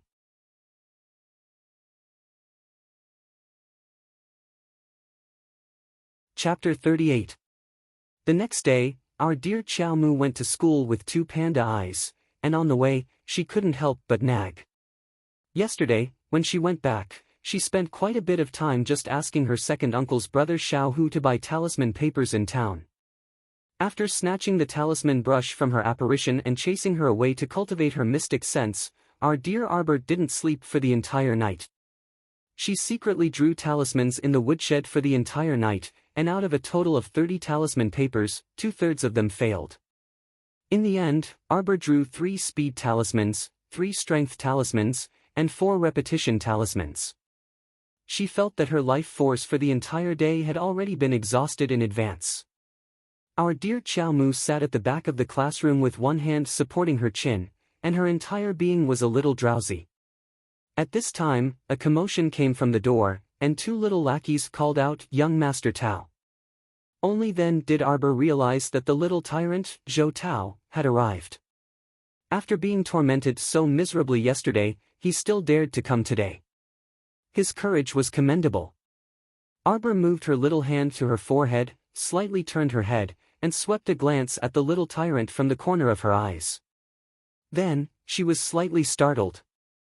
The little tyrant's attire today. He wore a wide and plump sapphire blue silk robe, and a pair of black boots with wide soles. What was different from yesterday was that there was an extremely large coin-shaped jade tablet hanging in front of his chest, and the thick aura of a nouveau riche assaulted her senses. That round jade tablet hung heavily from his neck all the way to his abdomen, and the 3 large words, "Protective Talisman," were written on it. It seemed like his nouveau riche father had spent a large sum of money to purchase this protective talisman. Speaking of which, in order to engrave complicated talisman characters on jade, not only did one need the support of profound energy, one also had to reach the level of a high-grade talisman master. According to her knowledge, in her previous life, there was only one person in the entire Seekong planet who could engrave talismans on jade. That person was from a talisman aristocratic family far away in Guanlan City. This little fatty's nouveau riche father was actually quite capable. However, when Arbor took a closer look, the corner of her mouth couldn't help but curve into a faint smile. She didn't feel the slightest bit of talisman energy from this washbasin-sized talisman. The crooked and messy fake talisman characters engraved on it were just broken characters that had been deliberately distorted so that she couldn't read them clearly. In other words, little fatty's father might have spent a lot of money to buy a fake protective talisman. Since there was no talisman power attached to the jade, it was just an ornament. It couldn't even be compared to the lowest level of elementary talismans. TSK, he surprised her for no reason, but in the end, it was just a joke. Arbor curled his lips in boredom. Just as he was about to withdraw his gaze suddenly paused and fell behind the fat boy. A Taoist priest held a peachwood sword that could ward off evil spirits and recited a string of words with conviction. Suddenly, the peachwood sword pointed in the direction of the black-faced teacher Jiang. He shouted loudly, "The 4 directions order demons and evil spirits to disperse. Evil spirits, submit quickly." Ha ha ha. The children roared with laughter and rolled into a ball. Swish, swish, swish, swish. The Taoist priest's sword dance fell into Arbor's eyes and she almost laughed her teeth out. This messy and disorderly sword dance was really hilarious. Zhou Tao's father had been tricked again. She didn't know where this fake Taoist priest had come from. "Little demon, quickly show yourself." The Taoist priest pinched a piece of talisman paper between his 2 fingers and it fell into a bowl of clear water. This method of self-igniting without any wind immediately stunned the group of village children who had never seen the world. The Taoist priest opened his mouth and swallowed a mouthful of talisman water and sprayed it all on the peachwood sword. As he pretended to take a step forward, he suddenly felt that he had stepped on something. He immediately slipped and fell to the ground with a plop. The Taoist priest's eyes bulged. He didn't have time to protect himself and fell head first. With a bang, his nose was almost crooked.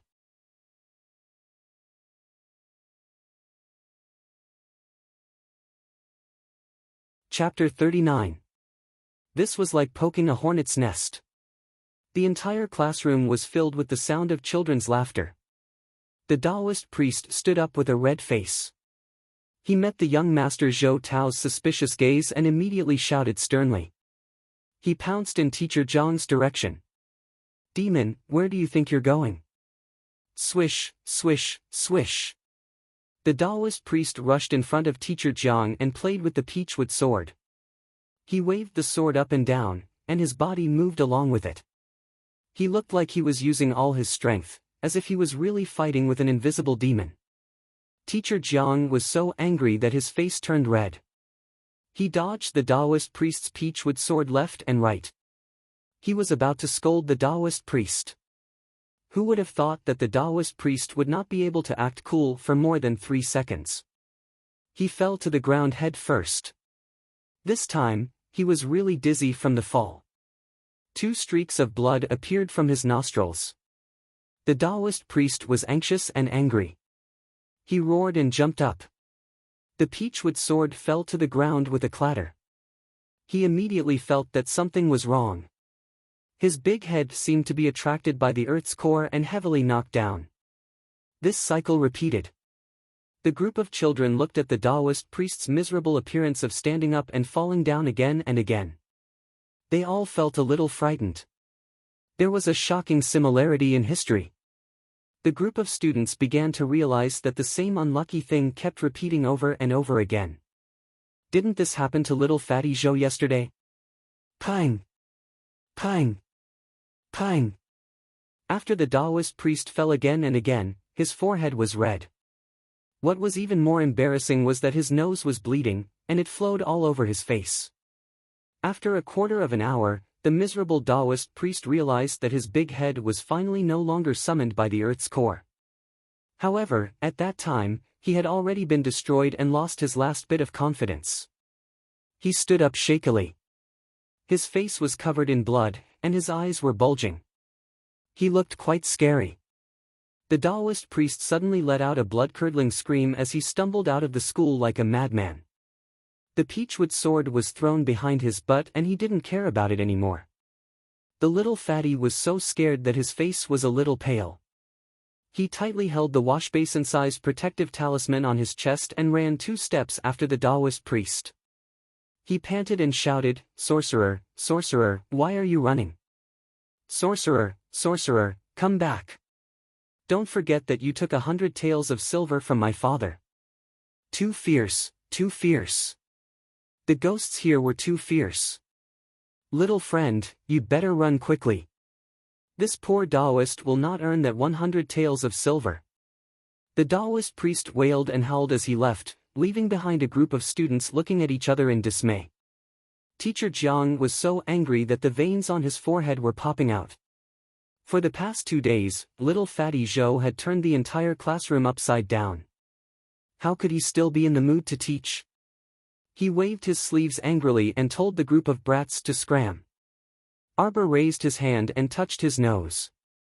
He had an idea. It was only 7 in the morning. Since the headmaster was not teaching, he might as well go up the mountain and look for the secret realm of Taoyuan. Arbor had already made plans beforehand, so when he went to school for the past 2 days, he brought with him a rope for climbing the mountain, a small shovel, a gourd to hold water, and other tools, so there was no need for him to go home. She dawdled until she was the last to leave the classroom. Seeing that there was no one around, she went around the back of the classroom to a small path overgrown with withered grass and ran up nimbly.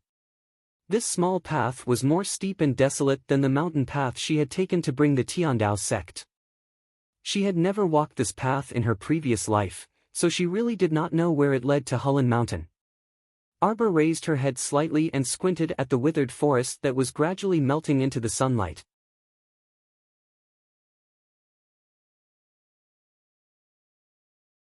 Chapter 40.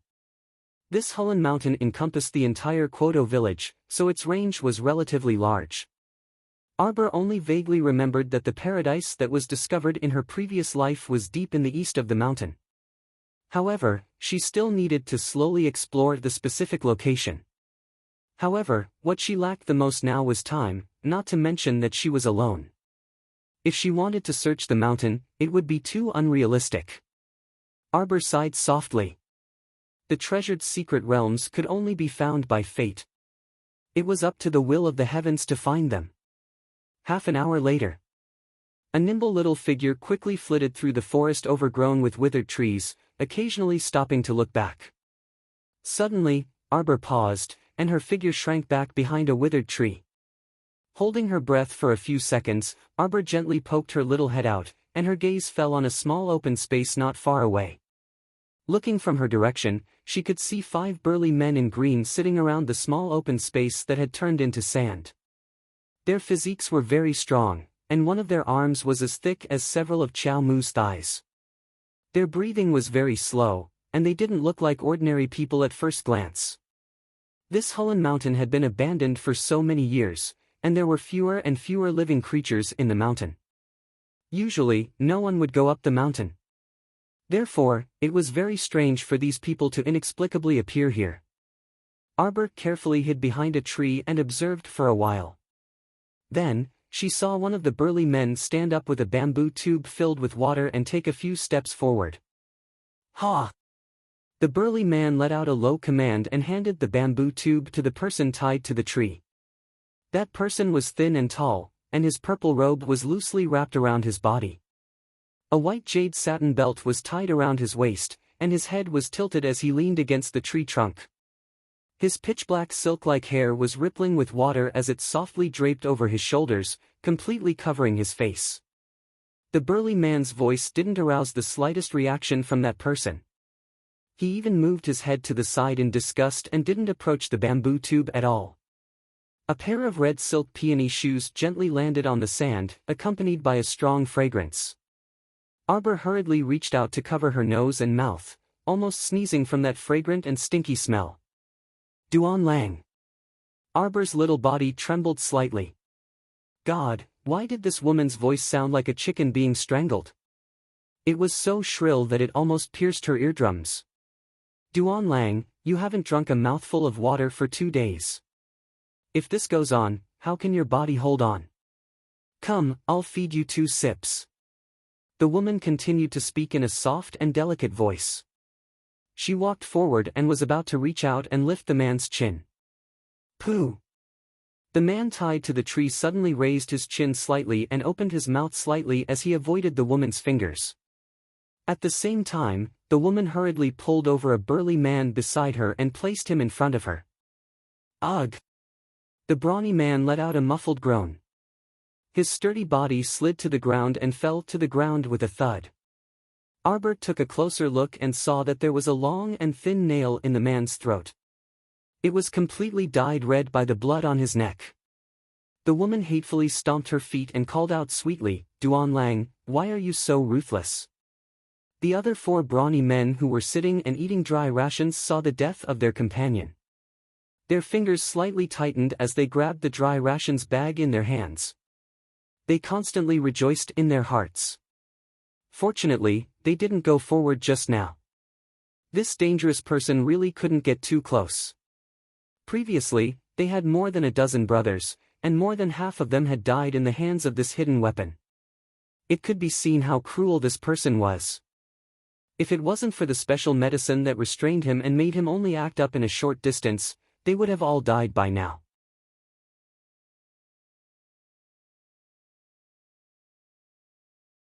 Chapter 41. The person tied to the tree slowly raised her head, and the messy hair covering her face slid down to her waist. Xiaomu stealthily poked her head out and caught a glimpse of a pair of slightly upturned peach blossom eyes. Beneath the long eyelashes, the ends of the eyes were slightly upturned. At first glance, the eyes were rippling with water, and the pitch-black pupils were very good-looking when they were upturned. However, upon closer inspection, the depths of the eyes were clearly flickering with the cold gleam of a blade. Looking at his age, he was no more than 12 or 13 years old. His thin lips were lightly pursed, and the corners of his mouth seemed to be a little chapped from not drinking water for a long time. Arbor shrunk her body and felt a chill on her neck for no reason. Strangely, why did she feel that the young man's gaze seemed to be drifting towards her? Absolutely impossible. She hid so well, who could discover her? Xiaomu clung to the back of the tree like a small koala, her whole body curled up behind the wide withered tree. Duan Lang, the woman called out delicately. If this goes on, you'll die of thirst. You should listen to me and make do with a drink first. Scram. The young man's slightly deep and magnetic voice traveled far into Arbor's ears. The little fellow couldn't help but curiously poke her head out to take another look. In the end, abruptly shrinking her head back behind the tree, Arbor was dumbfounded and instinctively raised her hand to touch her chest. The moment she poked her head out, she felt that the young man's beautiful peach blossom eyes had directly caught her. It turned out that the feeling of being caught by someone's gaze wasn't her imagination. She clearly hid so well that even those burly men didn't discover her, so how did the young man discover her? He even used that pair of beautiful watery eyes that looked like they could cry at any time to accuse her of leaving him in the lurch. Did she look like someone who would meddle in other people's business? What kind of joke was this? She wasn't in the mood to be a goody two-shoes anytime, anywhere. It seemed that there wasn't much to gain today. She should quickly wrap up and go home to eat, lest she got into trouble for no reason. Arbor was about to slip away when she suddenly heard the young man's gentle voice shouting in her direction, "Sister, why aren't you leaving? Run! Run, run, run! Don't fall into their hands!" What the hell? Did Arbor's little feet slip just as he was about to run away? A hint of anger flashed across his stoic little face. This brat was clearly plotting against her. As expected, when the young man called out, the four burly men and the woman with the coquettish voice all turned their heads to look at where she was hiding. Arbor immediately tore a speed talisman, and his speed suddenly increased by 3 times. Like an arrow leaving the bow, she suddenly fled in the opposite direction. Seeing Arbor's burst of speed, the youth's eyes suddenly flashed. The 4 burly men were only stunned for a second or two before they chased after him like wolves and tigers. Xiao Mu pulled out another strength talisman and tore it apart. She then kicked over, directly snapping the 2 withered trees in half. The upper half of the withered ancient tree whooshed through the air, sweeping towards the 4 burly men pursuing her. When the burly man running at the front saw this, he swung a fist at the flying dead tree. He originally thought that the dead tree would definitely be swept away by the wind from his fist when the two collided. However, reality was so shocking. The burly man clearly heard the sound of his fist breaking, and he immediately groaned in pain.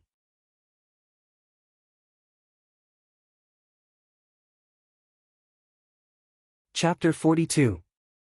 A bunch of useless fellows. The woman's seductive voice abruptly turned cold. "Why aren't you chasing?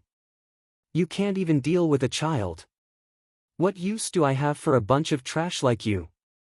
Apart from the burly man with a broken hand, the other 3 hurriedly increased their speed and outflanked Arbor. The 3 of them surrounded Arbor from 3 different directions and looked like they were about to catch her.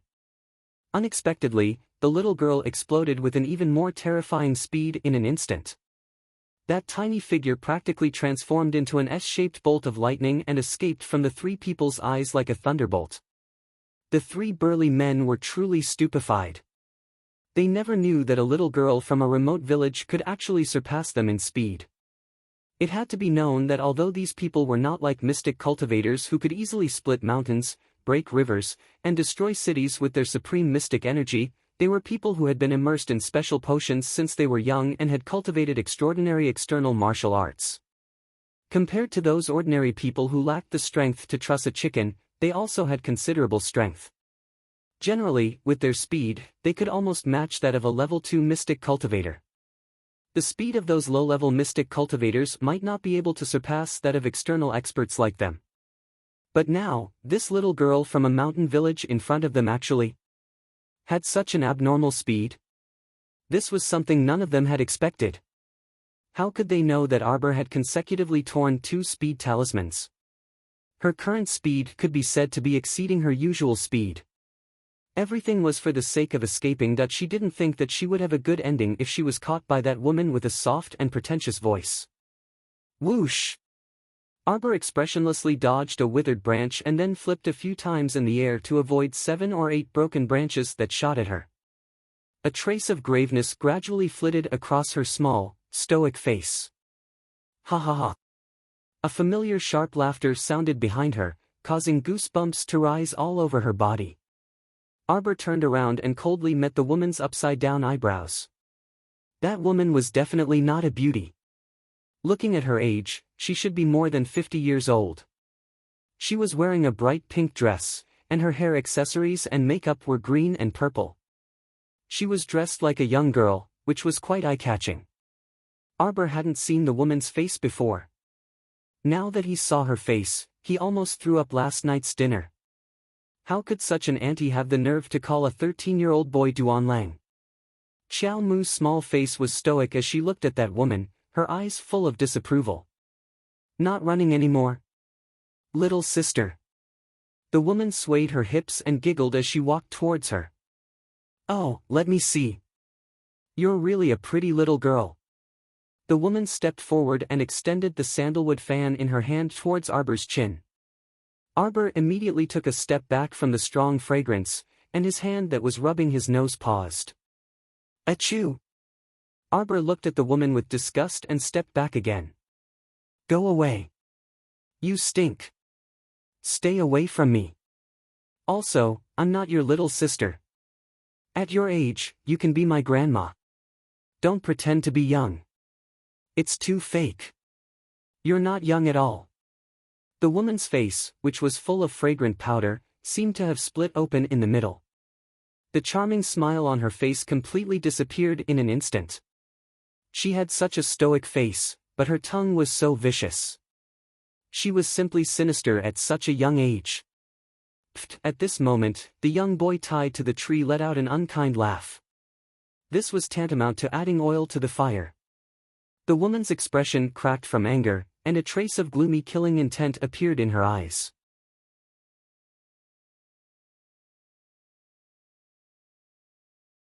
Chapter 43.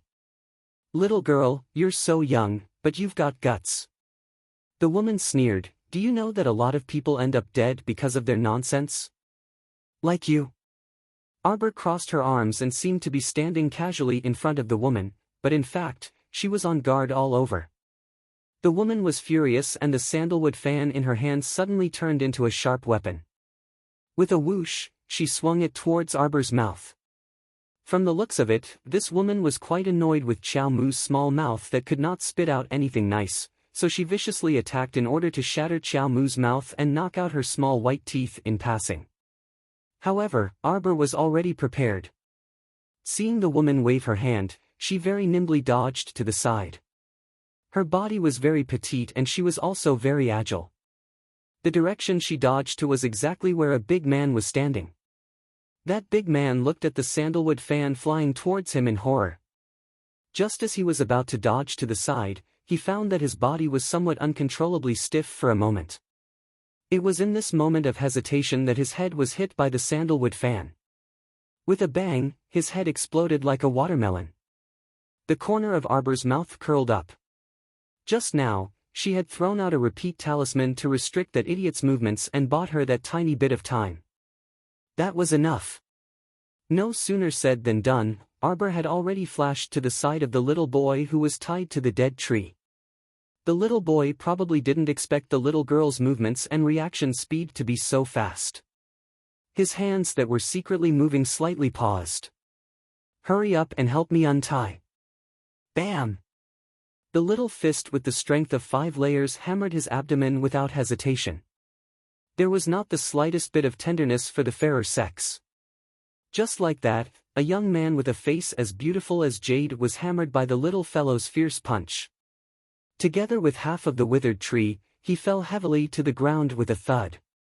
If one had to use 2 words to describe the young man's mood at this moment, then it would probably be fuck. Heavens. The young boy was not in a good mood. Throughout the entire country, from the age of 80 to the age of 8, there was not a single female creature that could resist his smile. However, this young man was actually being cruelly destroyed by a stinky girl. If it wasn't for this ferocious punch that caused his internal organs to flip around, causing him to still be in pain, he would have thought that he was dreaming just now. This wretched lass, how could she be so ruthless and cruel? However, now was not the best time to seek revenge on this damned child. The young boy struggled to get up from the ground. His hands were still firmly tied to the dead wood, but there was a black bead the size of a pigeon egg between his fingers. He turned around and threw the black bead in the direction of the delicate woman. At the same time, he quickly ran forward. A piece of rotten wood was erected above his head. Looking at his back, it was extremely funny. It was as if he was carrying a flagpole, but his running speed was not weak. Boom! Half of Hullen Mountain was awakened by this tremendous tremor. Many villagers of Kwoto village ran out of their houses in fright. They looked up in the direction of Hullen Mountain, not knowing what had happened. What was that? Arbor couldn't help but ask.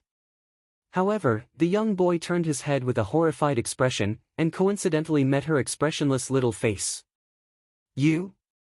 Fuck, she was caught off guard and didn't faint from the huge commotion just now. Even if he took 10,000 steps back, his speed was already at the limit. How could this damned child keep up with him?